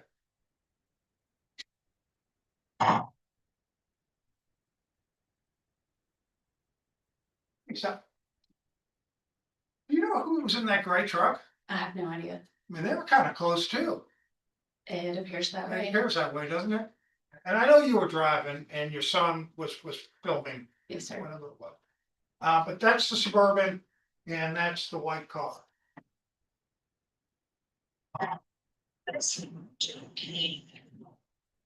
So, oh my gosh, what are they doing? Okay. I hear you and your son. Oh my God, what are you doing? Oh my gosh, yes, sir. Yeah, okay. And what we see is now is the blue Suburban now has cut in front of the white Jeep, right? It does look like the blue Suburban is in front It of the is Jeep. blue Suburban. I wouldn't say cut. I mean, you can use the words, but the blue Suburban is in front. And the brake lights are on. Yes, sir. How fast were you going? Was I going? Yeah. The speed limit at that time would have been 55, so I'm imagining about 55 55. somewhere around, Hang on, don't talk over each other, please. 50 or 55? Yes, sir. Okay. And you said, oh my God, what is he doing? Right? At that point in that video, I did, yes, sir. Okay. Away from them. They are going to kill somebody, these two. Can you get their license? Yeah. Let's get away from there, right? Because you realize what the danger was going. Yes, sir. They're gonna kill somebody. Yes, sir. They are. Both of them, with what they're doing between Correct. each other. Okay.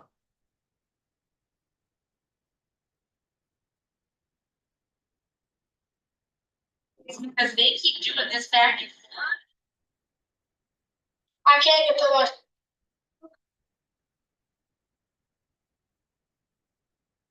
And you didn't film anything afterwards? No, sir. I called 911 again, or called 911 at that point. You made the statement during this time or to the officers that what you observed happening, I would assume, somewhere around Gladys and Delaware until the time of the shooting north of Dowling Road, that this was going to get really bad. Is what I told this. Yeah, did you make that statement that this was really gonna get really bad? I don't remember Well, if the officer said that you possibly said it, that. I'm sure that I said it. I don't remember saying that.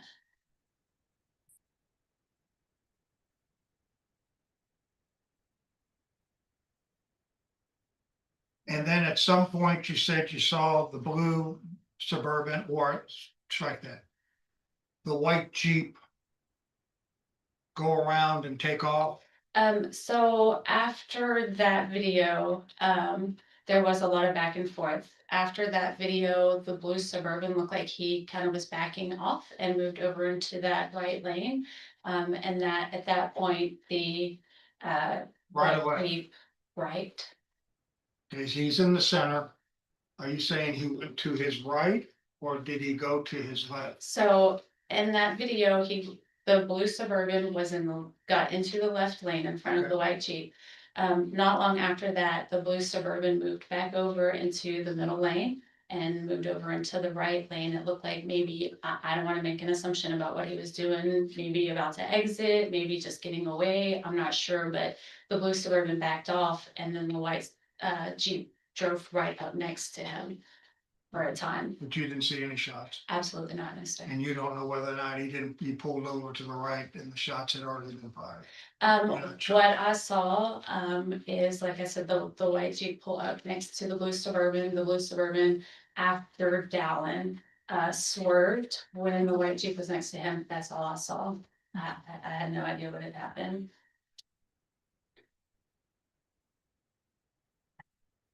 Did you either see the white Jeep or the blue Suburban prior to Gladys and Delaware?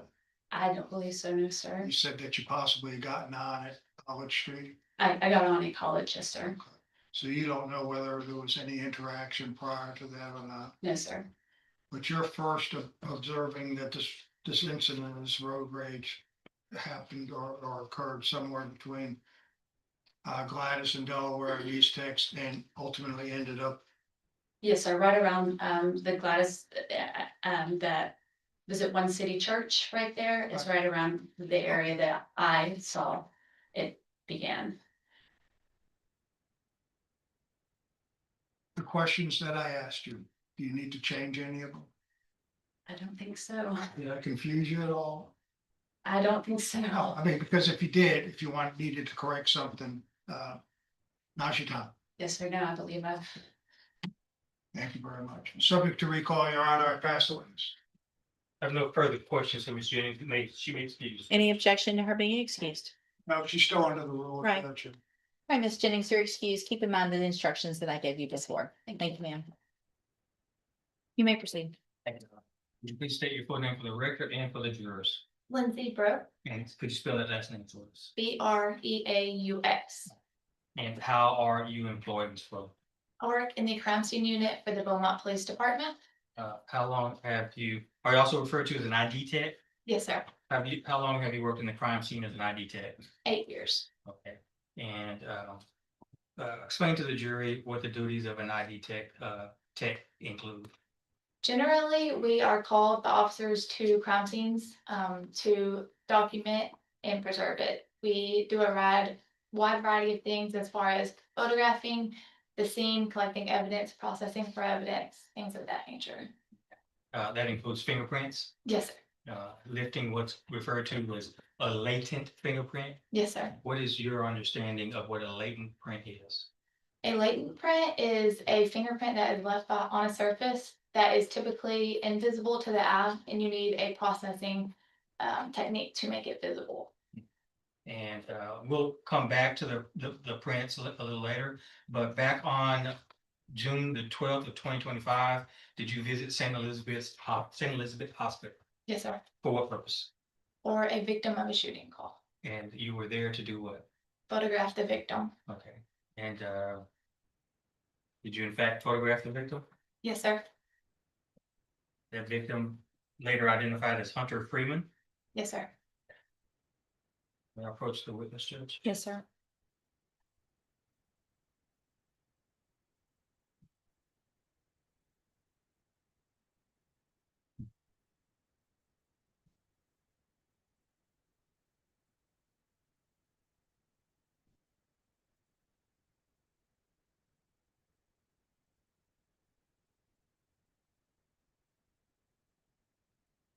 Going to show you what I am going to mark as states.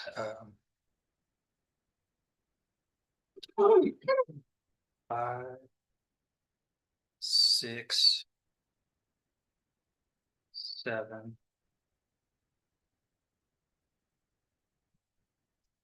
8, and 9.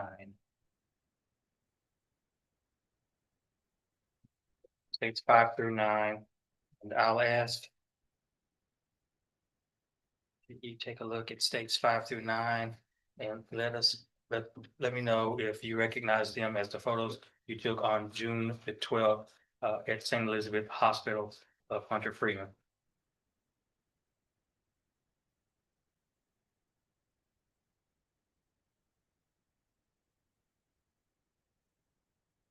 Yes, sir.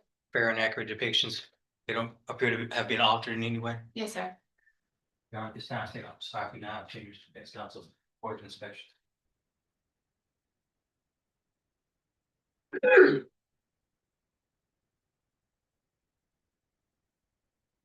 No objections, states 5 through 9, you're out of inclusive. States 5 through 9 are admitted. Commissioner Wells, Judge. Yes, sir. And well, we won't spend a lot of time on this because we've actually seen some video that depicted the condition of Mr. Freeman that day.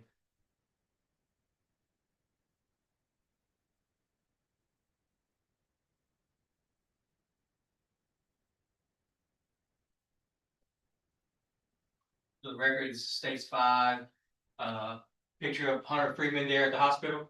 Correct. States 6, just more of a close-up of him there. Correct.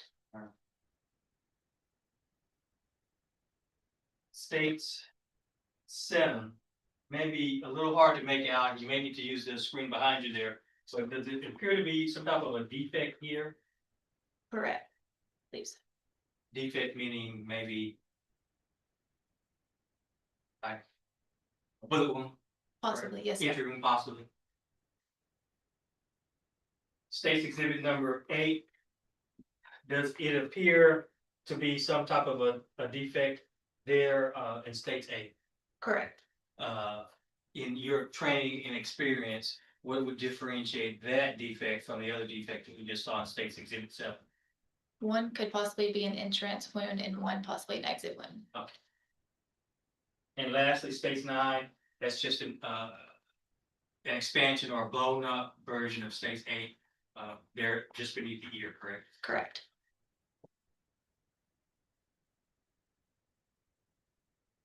In addition to taking photos there at the hospital, did you relocate to 8310 East Tex Freeway?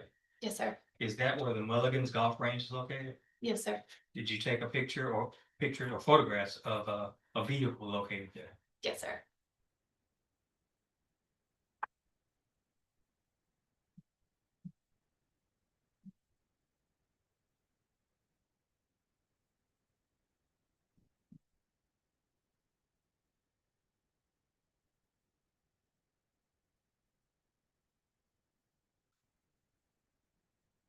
Have just a moment, folks. Sure.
If you recall, Ms. Bro, about how many photographs did you take of that Suburban? I don't recall. Few or many? Many. In your experience, if you had to estimate, about how many? Maybe 100, maybe not quite that many.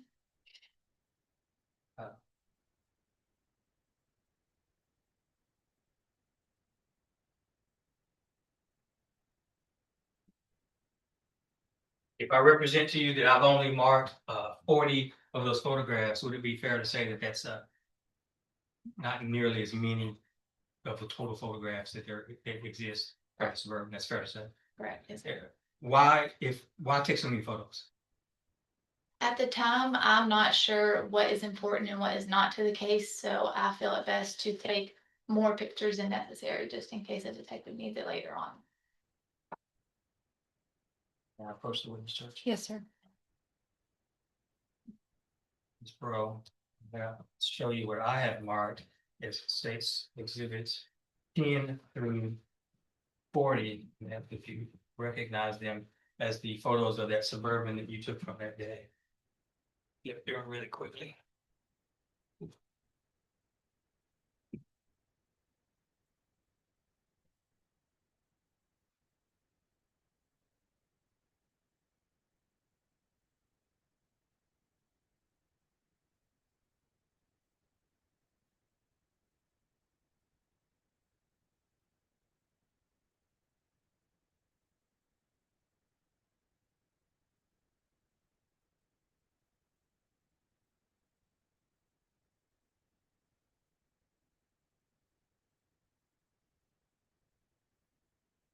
Yes, sir.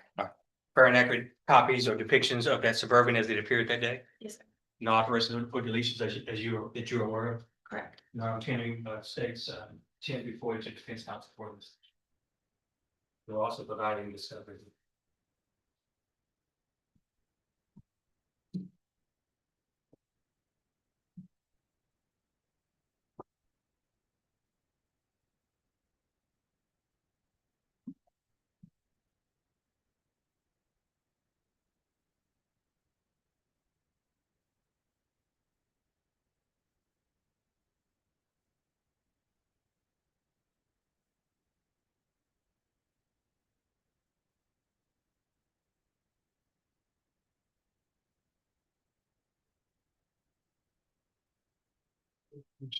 It's just gonna be 10 through 40 inclusive.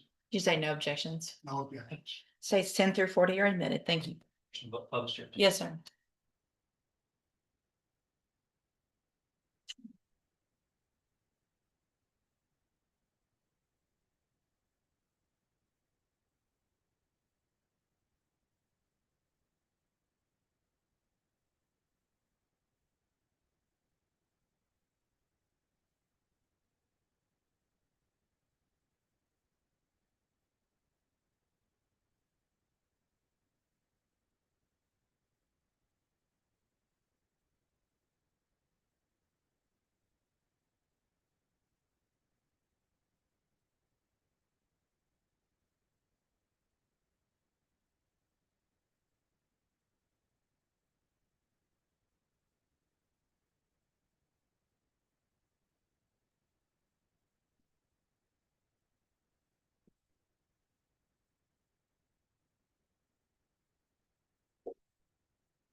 where we're looking at state exhibit number 29. Would it be fair to say that that's a shot of the passenger side of that Suburban? Yes, sir. Um. And what are those yellow stickers, or what are those yellow objects there? Those are arrow stickers that we use to mark, in this instance, bullet holes in the vehicle. And how many do we see, at least in this particular photo? 5. Um, State's exhibit number 35, that's just a zoomed out picture of that Suburban there at the golf driving range. Correct.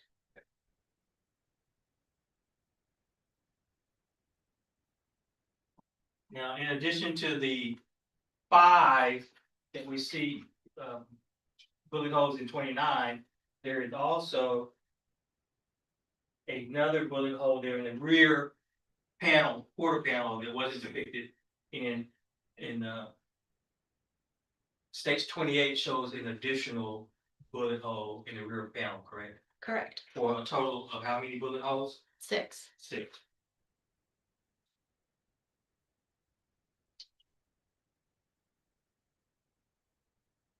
Now, when you zoom in on those bullet holes, what, if anything, for instance, in State's exhibit number 10, what in your training experience can you glean about perhaps the direction of that projectile, or how that hole was made?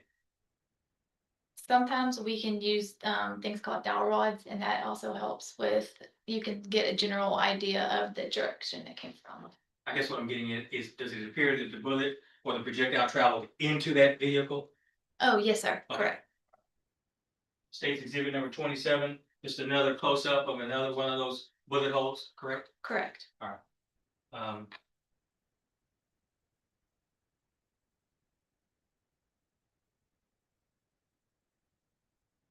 State's exhibit number 36, what are we looking at there? That would be a spent round that was lodged in the top of the door frame. State's exhibit number 21, just another shot of that spent round. Correct. And what appears to be happening in State's exhibit number 37? I was removing it. And if the state's 19, what does that depict, if you can tell from that angle? That the bullet was exiting this part of the vehicle.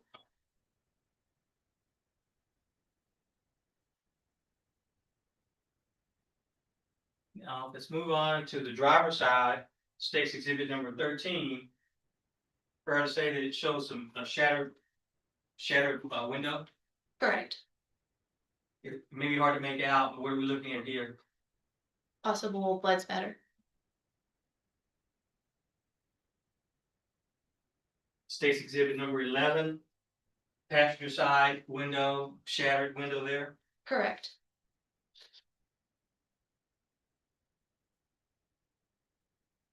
Now, state's exhibit number 26, the contents of the Suburban, the vehicle. Correct. This red substance in your training experience, what does that appear to be? Blood. Blood again on state's exhibit number 25, the steering wheel. Correct.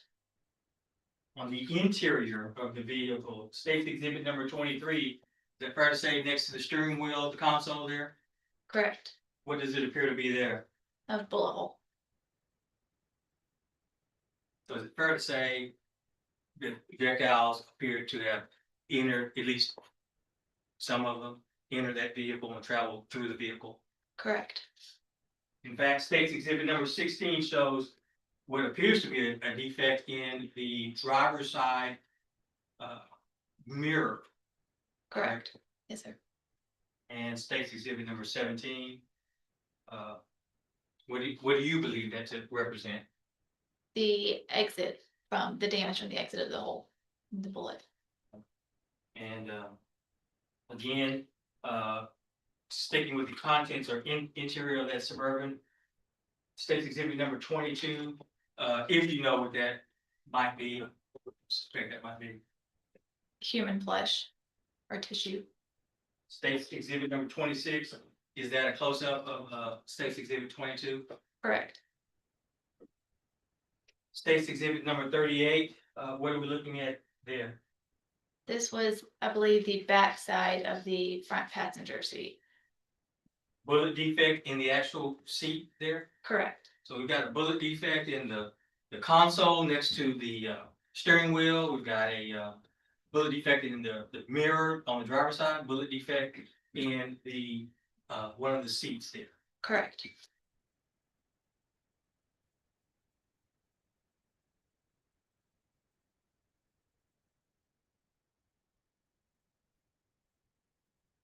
And lastly, after taking your photos at St. Elizabeth and then taking the photos at the golf course there, the Mulligans on off of East Tex Freeway, did you relocate to a 6355 Chin Road? Yes, sir.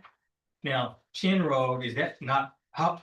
There's been previous testimony that that's about a mile away from the golf driving range. Would you disagree with that? No, sir. I would agree. What apartment complex is located there or was located at 6355 Chin Road, if you remember? I don't recall the name of the complex. Does Azure Point ring a bell? I believe so, yes, sir.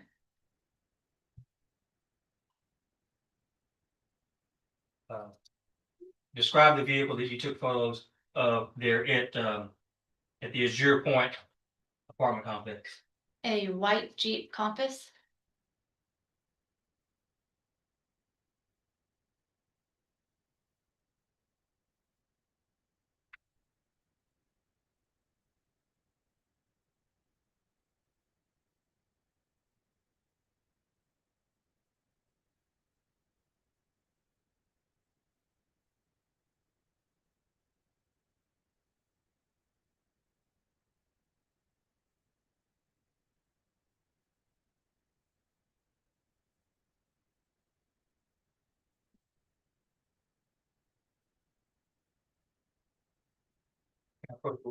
Yes, sir. Ms. Burrow, I'm going to show you what I have marked as state's exhibits number 42 through 56. I ask that you take a look at those and let me know if those are the photos of that Jeep conference that you've been testifying. Mr. Coleman, I just want to make sure that there's 41 was missing. Unless you meant to do that. I mean, it's fine that it's not there. I just didn't want, I wanted to make sure I had written it down properly. The previous was 10 through 40. But, The 41 is missing. correct. Let me do this. I'll add another Jeep photo to 41 so that we can I'll make this additional photo of 41. Okay. Thank you, Judge. Yes, sir.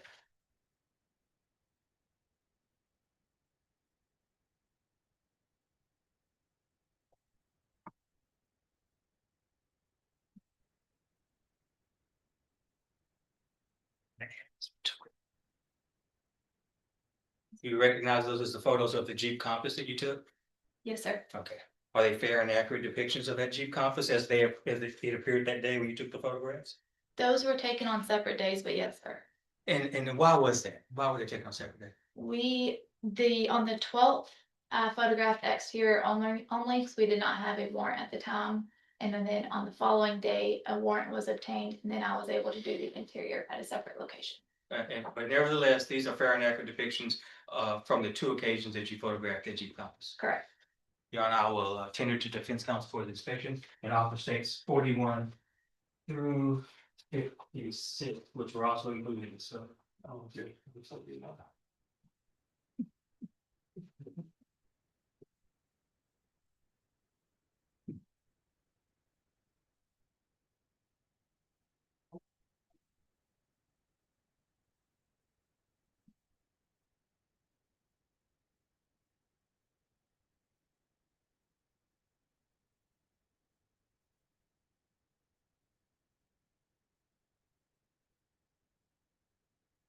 Okay. Objection states 41 through 56 inclusive.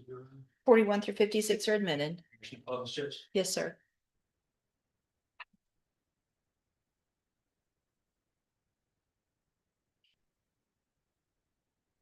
For the record, we're looking at state's exhibit number 42. Would this be a photograph of the Jeep Compass on the first day that it was discovered there at the apartment complex. Yes, sir. Another shot here in States 41 of the Jeep Compass. Yes, sir. States 43 showing the Jeep Compass with the apartments in the background here. Yes, sir. Now, States 46, I'm assuming that that's from the following day because I see a substance kind of the backside of that. Correct. And what would that substance be? That is our fingerprint powder used for processing. Okay. States 47, you're getting into that vehicle at that point, right? Doors are open Correct. and you're photographing the inside in States exhibit number 48 pursuant to that search warrant that was obtained. Correct. States 49, we are looking at, in particular here on the driver's side, what are we looking at there? More processing powder. Were you able to lift a latent print from that driver's side? Correct. In fact, did you lift several latent prints? Is that fair to say? Correct. States 50, I know it's blurry, but what do you recollect that to be? A shell casing. States 51, a better shot of a shell casing Correct. from inside of the Jeep Compass. Correct. Now, in addition to photographing the Jeep itself and the interior of it, you also photographed the contents of that Jeep, correct? Correct. Particularly this identification card. And Correct. whose name appears on that identification card that was found inside of that Jeep Compass? Atlanta Gallo. You also, in States 53, photographed another object. And what is this object here? A ballistics vest. What's commonly referred to as a bulletproof vest, right? Correct. Do you have any idea if this vehicle was associated with any member of law enforcement? I'm not aware of anything. But they're bulletproof vests are commonly used by law enforcement in your experience, right? Correct. Or by somebody that didn't want to get shot, right? Correct. States exhibit number 55, just a shot of the backside of that ballistic vest or bulletproof vest. Correct.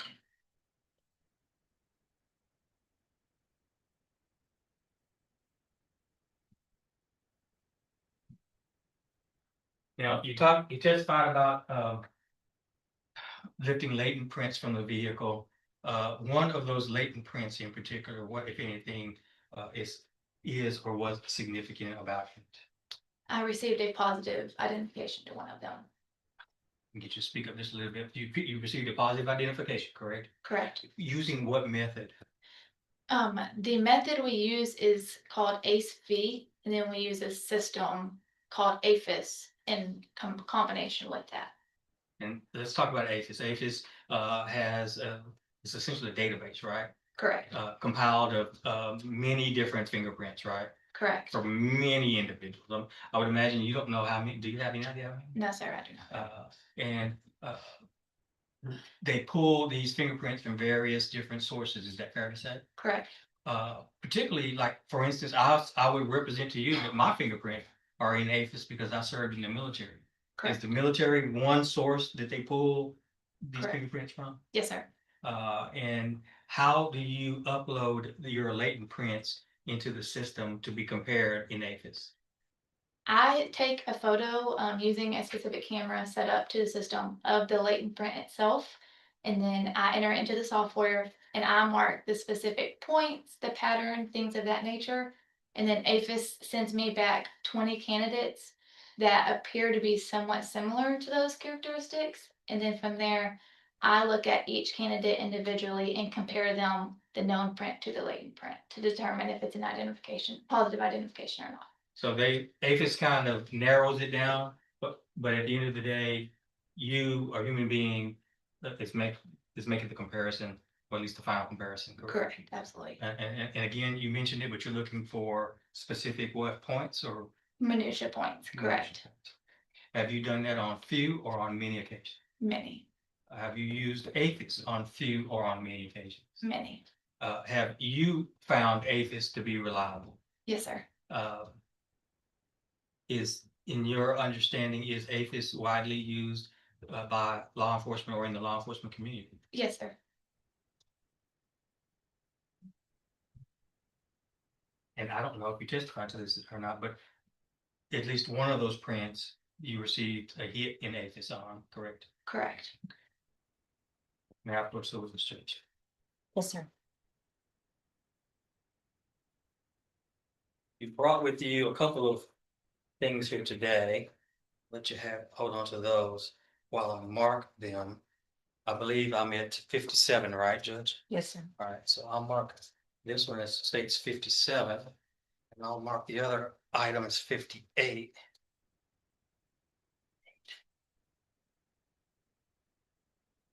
You may want to put it on the back side. This is not anything here, right? Correct. Okay. All right, so I've marked states 57 and 58. Before you start testifying from them or about them, are these true and accurate depictions of both the latent print that you recovered and the APHIS print that was printed out? Correct. Yes, sir. Is that what that is? Yes, sir. Essentially, 58 would be, what is 58? It's like the original. It's my original latent. Yes, sir. Okay, and then 57 contains both the scanned or uploaded version of the latent and then what you received from APHIS. Is that fair to say? Yes, sir. All right, fair and accurate depictions of both. Yes, sir. Doesn't appear to be altered in any way. No, sir. Now, at this time, state offer states 57 and 58 continue to be defense offer for it.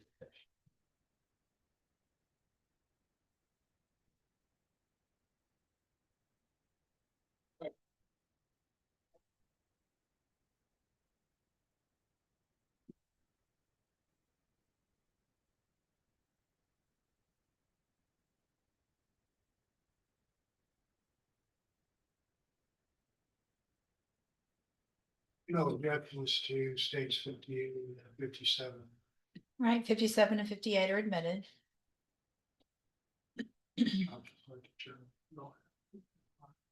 Well, we're gonna get to that. I mean, would you have an objection?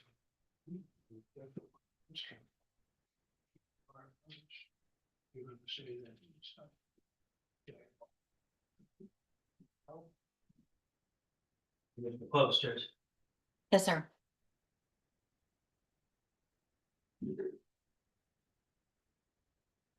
Well, let's start with 58. Backside there has it marked as states exhibit number 58.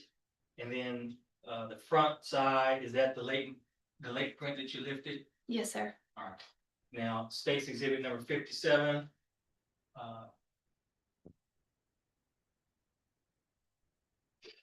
Here on the left, is that the latent print? Yes, sir. And then here on the right, is that what was printed out from APHIS that you manually verified? Yes, sir.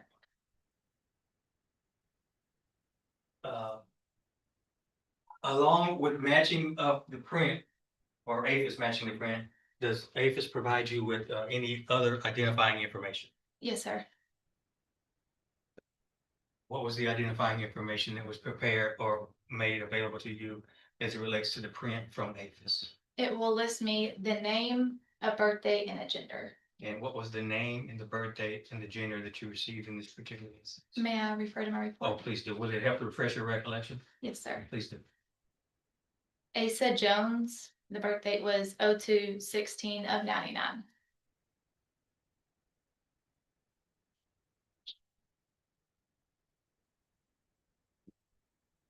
Judge, I asked that the court take judicial notice of the indictment in this case that reflects the date of birth for Asa Joseph Jones. You want me to take notice of it? Judicial notice of the indictment.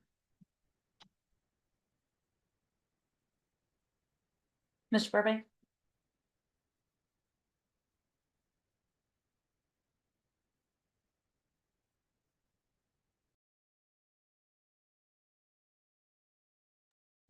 I entered it into our APHIS system, and they gave me 20 candidates. And then I verified, and my first candidate, is a complete match to the latent that I printed. And Well, so, I still want you to start testifying. Oh, okay. Yeah, until we get into that. Okay, but nevertheless, it gave you, narrowed it down, and then you visually, manually verified it yourself, right? I did. Looking for what? What were you looking for to verify? Just characteristics that match. So, characteristics are the ridges that have, that break or that end. That's what we're looking for, And you've done that on few or on many occasions? many occasions. And have you found APHIS to be reliable in your own personal experience? Yes, And have you used APHIS on few or on many occasions? many occasions. And in your experience, is it widely used in the law enforcement community? Yes, it is. May I proceed with your search? Yes, sir. Ms. Dyson, I have copies. Ms. Bro was kind enough to bring her originals. Did you bring your I originals? did. I think the originals were better quality than these copies. And just the gas tank is really all the folks on. Is that what this is? We'll look at the back of that one. This one is, yes. Okay, that's really all I want for. And then I think there may be one more, just. It was a match. Yes, sir. There were two. Okay. Where did this other latent print, where was it recovered from? The gas tank as well. Let me see that back. Oh, apologize. Yes, they're both from the gas tank. They're both different, printouts. Yes, sir. I didn't realize that. Okay, all right, so let me mark them here. I'll mark these as 59, 60, 61, 62. So I'll do.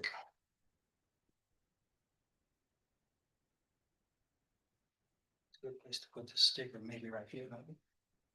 I'm not covering up anything, no, No, sir. that's 59. And this is 60.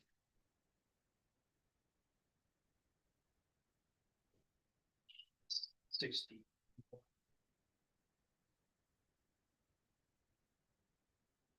$62.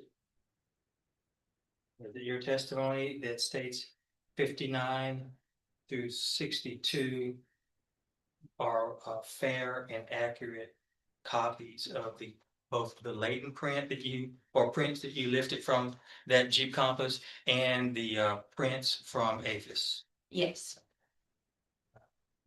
They don't appear to be manipulated, altered, or changed in any way? No.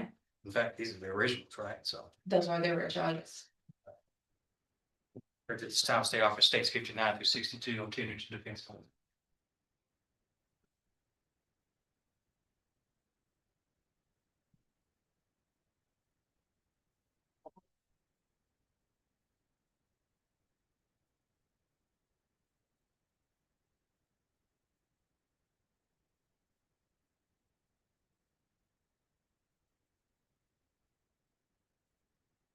Oh, yeah, it's 59 through 62 on both sides. 59 through 62 are admitted. Commissioner Post, Judge. Yes, sir. Again, Ms. Dyson, we won't spend a lot of time on this because Ms. Bro was kind enough to kind of lay the groundwork, so.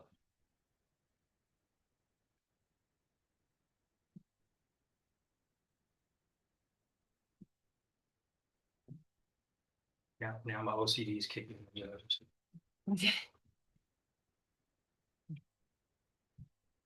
They're just gonna get mixed up again.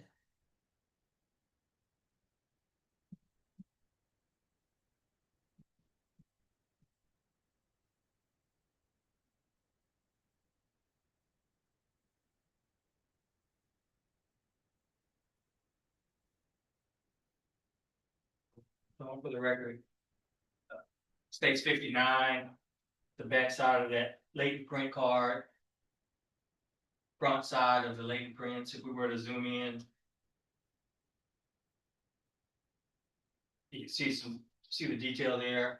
Just for the jury's education, I mean,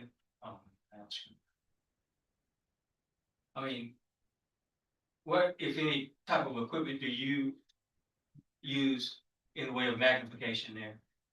We use magnified glasses. They're circle glasses that we control how far down we go. It just magnifies the print.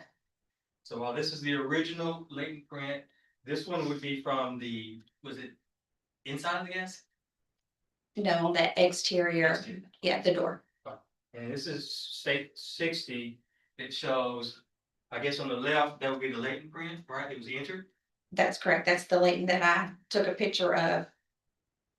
Then on the right, that's what you got out of APHIS in the way of a match, right? That's correct. And if we look close, there are like some red circles here on both of these. What are those? What do they represent? That's representing our points, which is just showing the points from each ridge that match from the latent to the known print. I mean, you're not just looking at this and saying, I guess so, or it looks close enough. No, sir. I mean, you're trained to do this. Yes, sir. Is it fair to say that it is its own field? Or help me with the words here, that it's an art that people train to. Yes, sir. We've been to many classes and we look at latent prints almost every single day. Anybody else could verify your match? Yes, sir. After I verified it, I had another technician that is certified as well in APHIS. She verified as well. Now, moving on to state's exhibit number 62. Again, latent prints. These latent prints are different from the other one, right? Yes, sir. In what way? They're just in a different location on the door of the gas tank. And then state's exhibit number 62 is what on the left is the latent print that was entered, and on the right, the match that was that resulted from APHIS. Correct? Yes, sir. Again, we've got the same circles on each, the red circle showing the points, right? Yes, sir. Was this also verified by a separate ID tech or certified individual certified in APHIS? Yes, sir. And who was the individual associated with these prints, at least according to APHIS? May I look at my report? Please do. Asa Jones, Any other identifying information given? the date of birth of 2/16 of 1990 and the state ID number as well. All right. I believe that's, let me look at my outline, but I think that's all the questions I have for you. Just make sure that we. Yeah, I appreciate you being here today. It's nice enough asked with the show. Thank you, Mr. Coleman. Mr. Burbank? Good afternoon. Okay. So this came off the gas lid or on the back of the car. Yes, sir. Did you lift any other latent prints out of the basement? I did lift some latents that were unidentifiable on the, apologize, I have to look at my report if that's okay. Yes, ma'am, of course.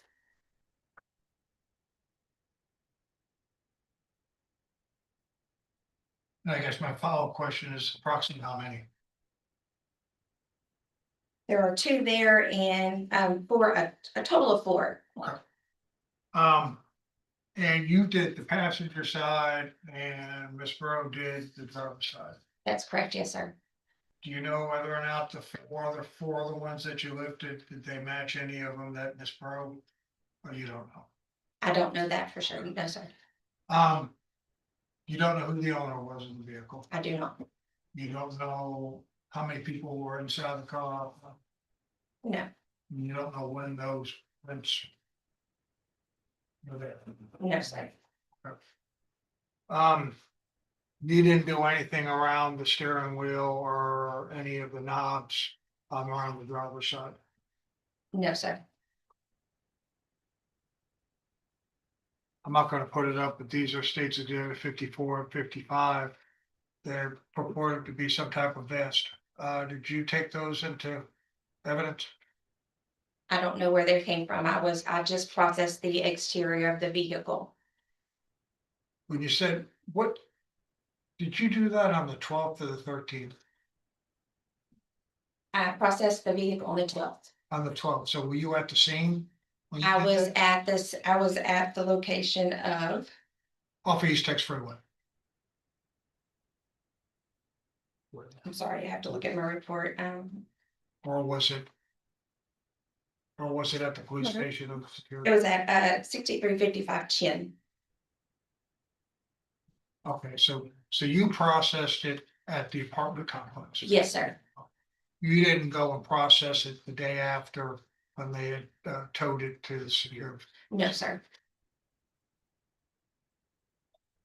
And you don't know anything about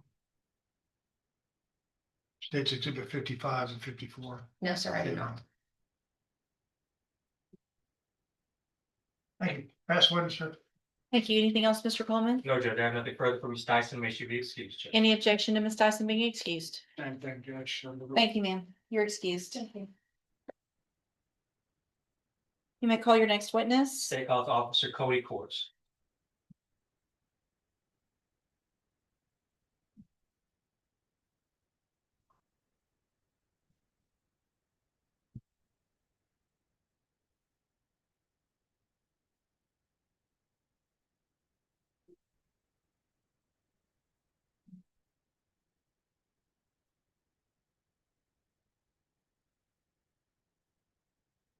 Good afternoon, sir. Please raise your right hand. Do you swear or affirm the testimony you're going to give in this trial will be the truth, the whole truth, and nothing but the truth? Yes, ma'am. Thank you, sir. You can have a seat. May we have a moment, Judge? Sure.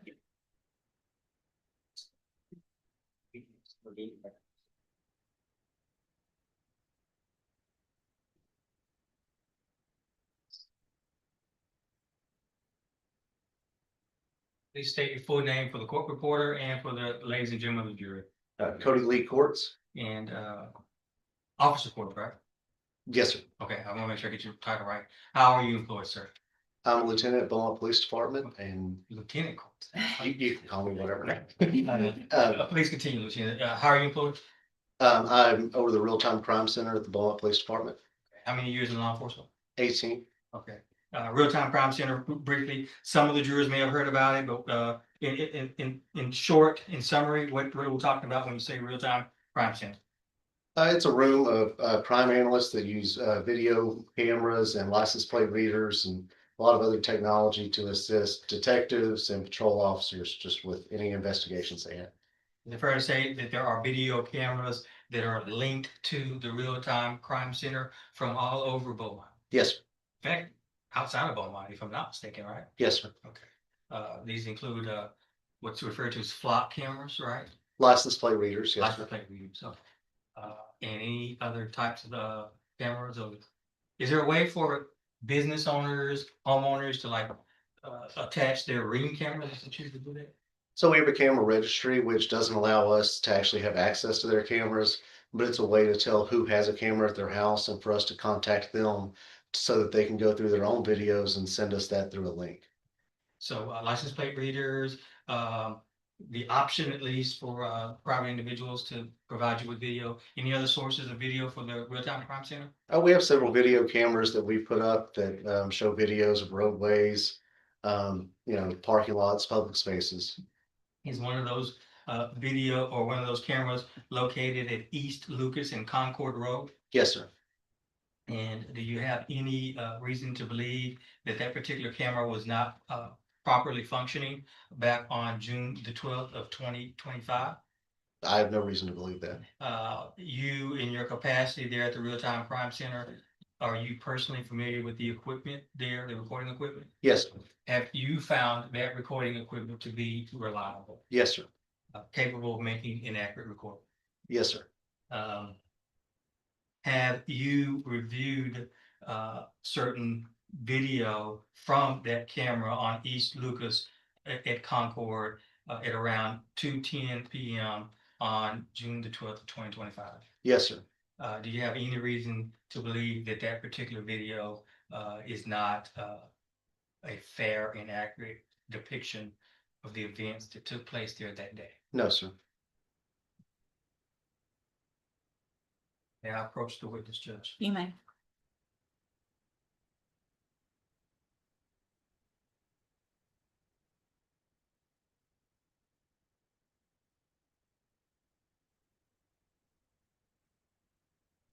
Lieutenant Courts on to mark a couple of things here. First, this USB drive. And I believe I'm at 63. I'll mark it States Exhibit 63. First, I'll ask you, do you recognize this USB drive? Yes, sir. How do you recognize it, sir? It has a video on it that I saw recently. Is there any identifying markings on here that would indicate that this is the video that you watched? There's my initials and the date, When did you last view this? about an hour ago. Okay, very good. And this is the video from East Lucas in Concord that you've been testifying about, correct? Yes, sir. I'll also mark State's Exhibit number 64 and 65.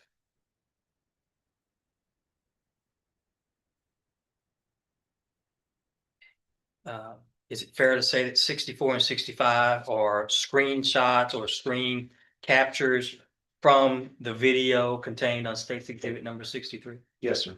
Are these fair and accurate copies of the screenshots or screen captures from that video? Yes, sir. Now, at this time, State Office States Exhibit 63 through 65. I'm changing to defense counsel has also been made available at this time. Just a short board item. Sure. Afternoon. Definitely. Lieutenant, in reference to State's Exhibit 64, 63, 64, and 65, you didn't have anything to do with the investigation, did you? Correct, I didn't. Right. You were just asked to retrieve information or certain photos, but you weren't involved in the investigation. Correct. And your expertise is the real-time videos that you could look and you were given this information, say, hey, can you find this vehicle? That's Roughly, what we do all day, every day. Yes, sir. yeah, okay. But the facts, circumstances behind this incident, you have no knowledge. I do not for this case, no, sir. Subject to that, Your Honor, no objection. 63, 64, and 65 were admitted. After our permission to publish. Yes, sir.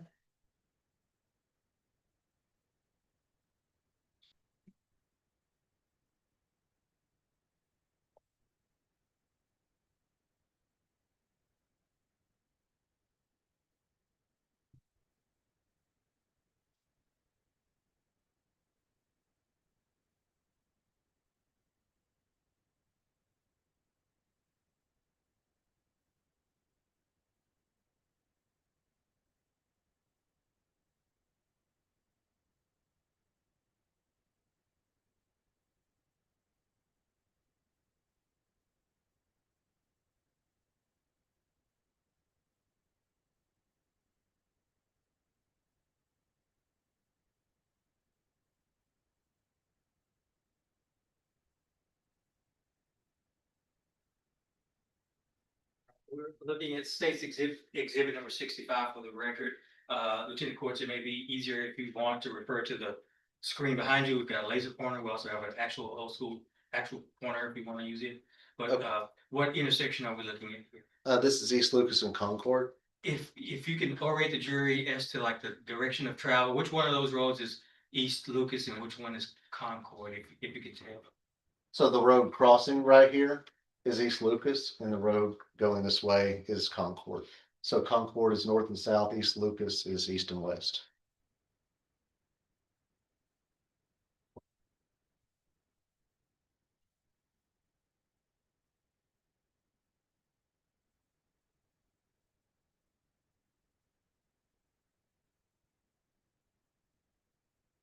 So those vehicles that are traveling on our screen from right to left, they're traveling on East Lucas, right? Correct. Headed toward the downtown area, away from I-10, is that fair to say?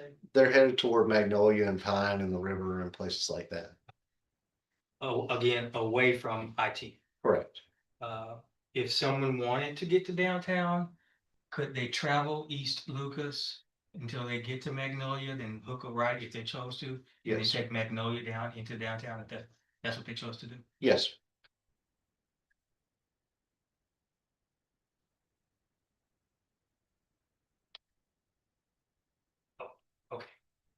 For the record, we are about 15 seconds into this video. What are we looking at here? Particularly describe the vehicle there on the right. So this is a white Jeep SUV that's traveling eastbound on East Lucas. Now, is it fair to say you can't make out the face of the driver there? Correct. But is there any distinguishing article that maybe sticks out there? He's wearing something red on his head. Let's talk about that Jeep Compass. It's fair to say, at least for the record, it's white in color with a black top. Is that fair to say? Yes, sir. A lot of the newer vehicles, they kind of have that look now with the black top on the top. There's a term for that. I don't know if you're familiar with that. I think it's a floating roof or something like that, right? I don't know. But nevertheless, it's a white vehicle with a blacked out top, right? Yes, sir.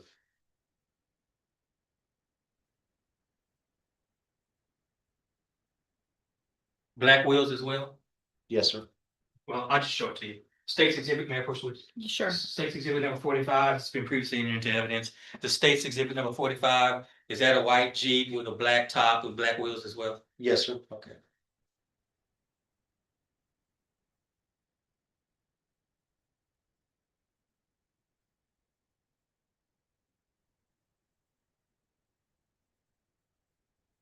Oh, the timestamp. Is this video dated and timestamped? Yes, sir. The media player I know, it's hard to icon see. in the way, so I can't. I played with it a couple days ago. I think I can move that. I If, think. if you click that full screen button to your bottom right, it'll come up all the way to the right. The other right. Yeah, up a little bit on the video screen, down at the bottom-ish, right there. Hang on to the left. No, No, Well, the let me try. arrow, go back and do the arrow that's right to the left of that. There. there you go. Oh, And then just click in the middle and it should make the thing just, that'll work. Okay, it's on there. all right. What's the date and the timestamp on it? Thursday, June 12th, 2025 at 2:10 p.m. So it's fair to say 2:10 p.m. on June the 12th of 2025, at least this particular white Jeep with with a black top and black wheels, with an individual wearing a red cap, was traveling away from ITN on East Lucas. Yes, sir. Traveling away from East X Freeway. East Texas, you're right. Yes, sir. I refer to that. Yeah, East Texas. Okay.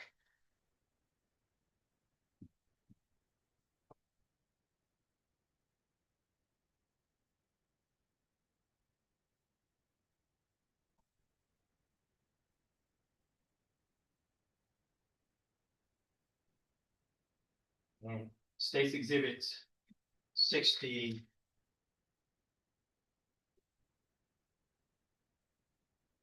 This is 64, and this is just a screenshot of what was in the video there, right? Yes, sir.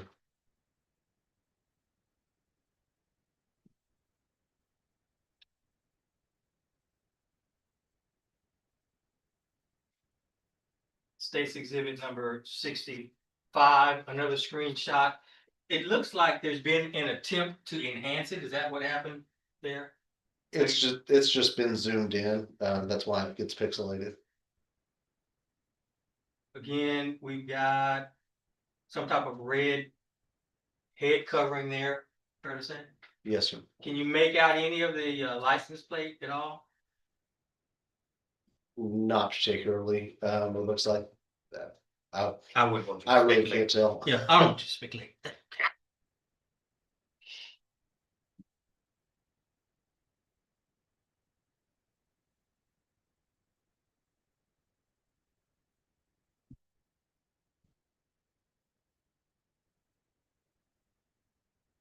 Tonight.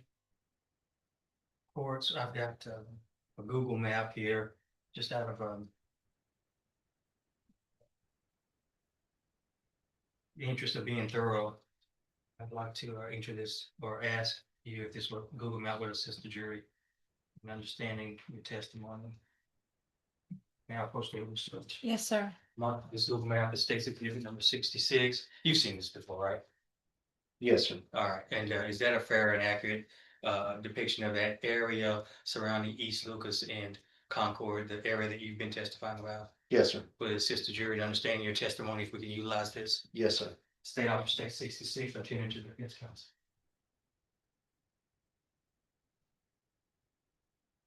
No objections, state 66. 66 is admitted.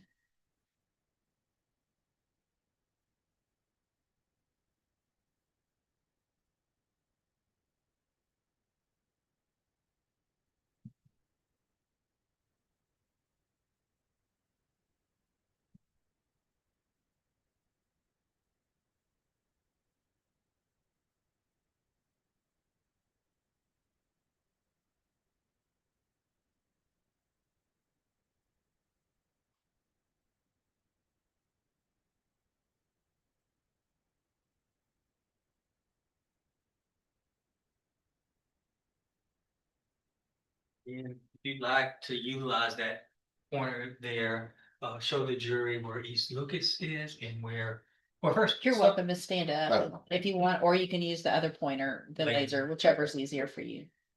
Start with East Texas Freeway, please. Here, East Texas. Okay, East Texas Freeway is right here. I can't hardly see it, maybe try the pointer. It's Sure. hard for me to see. Okay. I want to make sure the jury sees it. Okay. East Texas Freeway is right here. And then Lucas, where is it? So East Lucas is right here. Okay, so someone could, is it possible someone could exit I-10 and get on Lucas? And then you're traveling then toward Magnolia if you cross over Concord, right? Yes, sir. You can exit East Texas Freeway and get on to Lucas, and then you're traveling toward Magnolia Drive. Show them where that particular intersection is, please. Concord and Lucas? Yes, please. It's right here. And just so they're aware, that's like where that old, where that now closed Walmart, oh no, Walgreens is. Yes, sir. Okay. And that's where your camera is located. Correct. All right. I know it's not on the map, but again, if you extend it out on Lucas, you get to Magnolia, and then that's at least one way to get to downtown Correct. Beaumont. I think that's all I need on that map. Thank you, Lieutenant.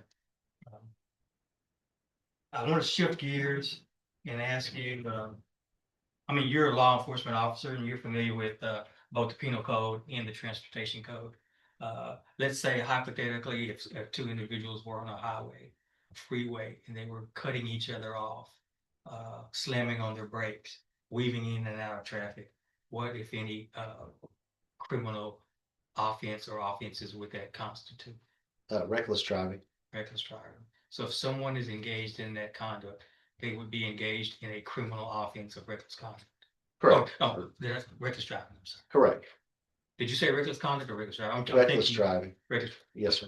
All right. Pass the witness. Thank you, Mr. Holman. Mr. Burbank? Okay, just a couple questions. So if two vehicles were doing it at the same time, road rage, and both of them would be probably engaging in reckless criminal conduct. It would depend on a lot of circumstances. I would Well, think. let's just say they were leapfrogging each other and cutting in front of them and jamming on the brakes, and then they go around and jamming on the brakes. Yes, sir. Both of them are committing an offense, Yes, sir. and it's dangerous, correct? Yes, sir. And people around could get hurt. Yes, sir. Would you agree? Mhm. Especially operating a motor vehicle like that, right? Yes, sir.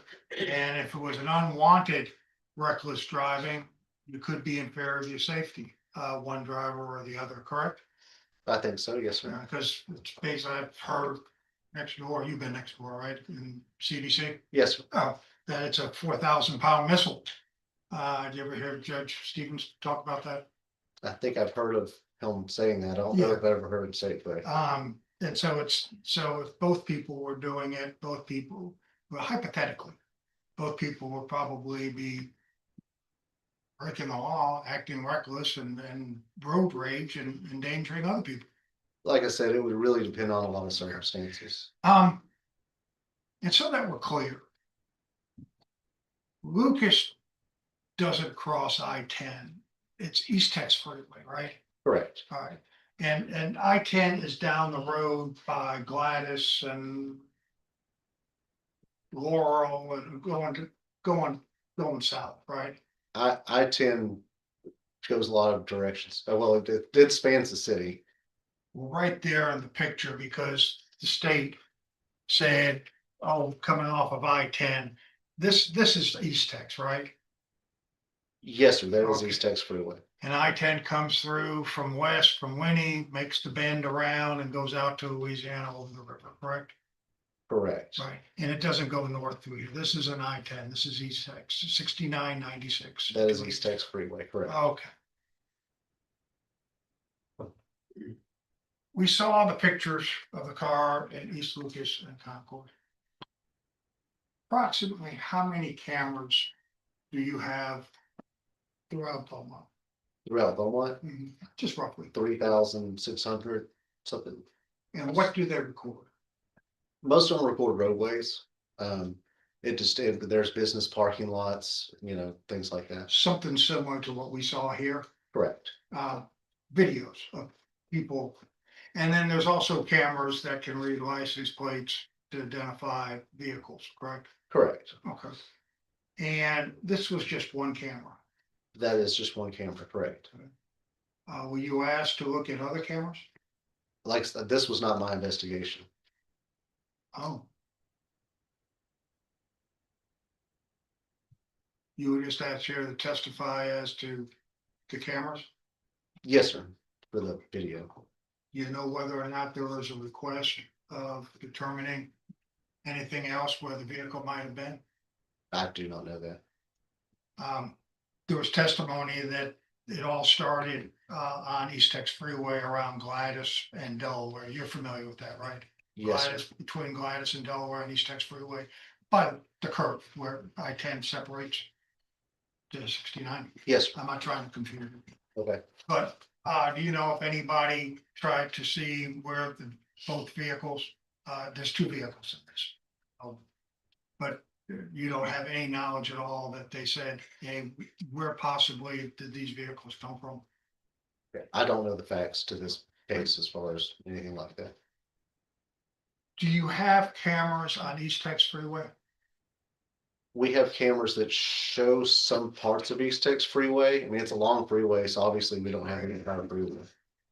And from I-10 up into North Point, which is the LMVA canal, do you know if you have any cameras there or any that you could possibly ask or look at to see whether or not there's anything there?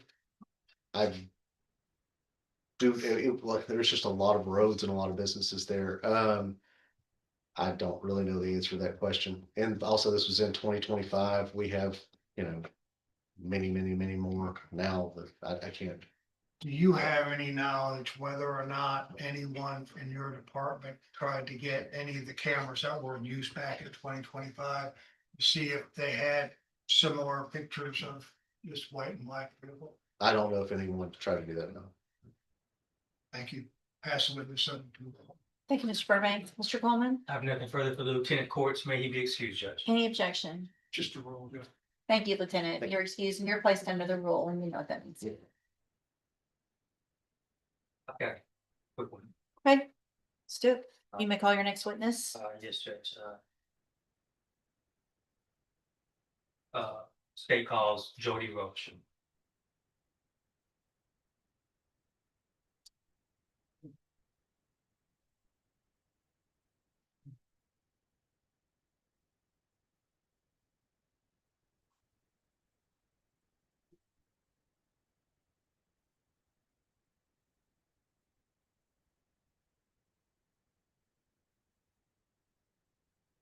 Good afternoon, ma'am.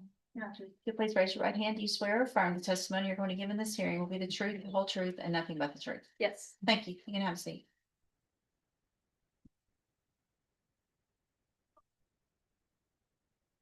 You'll just kind of pull that microphone as close as you can, and you may proceed. Thank you, Your Honor. Would you please state your full name for the court reporter and for the ladies and gentlemen of the jury? Jody Roach. Ms. Roach, we've got some rules to play by, and I think we've talked about that. Certain things we need to make sure that we specifically answer, okay, and not get into. Listen to my question and just answer only my question, please.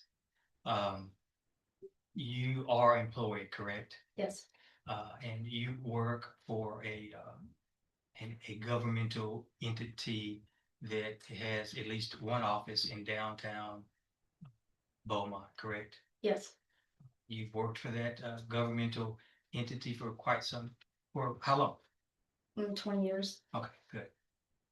And by doing so, are you familiar with whether or not that governmental entity has or maintains surveillance camera recording equipment? Yes, And does it? yes, In your experience with that entity and your knowledge of that camera surveillance recording equipment, do you know it to be reliable and capable of making an accurate recording?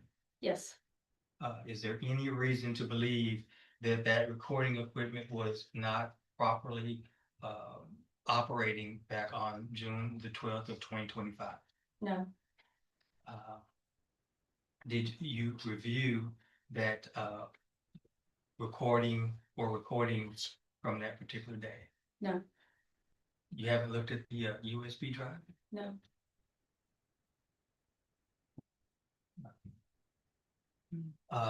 Judge, could we have a brief recess, please?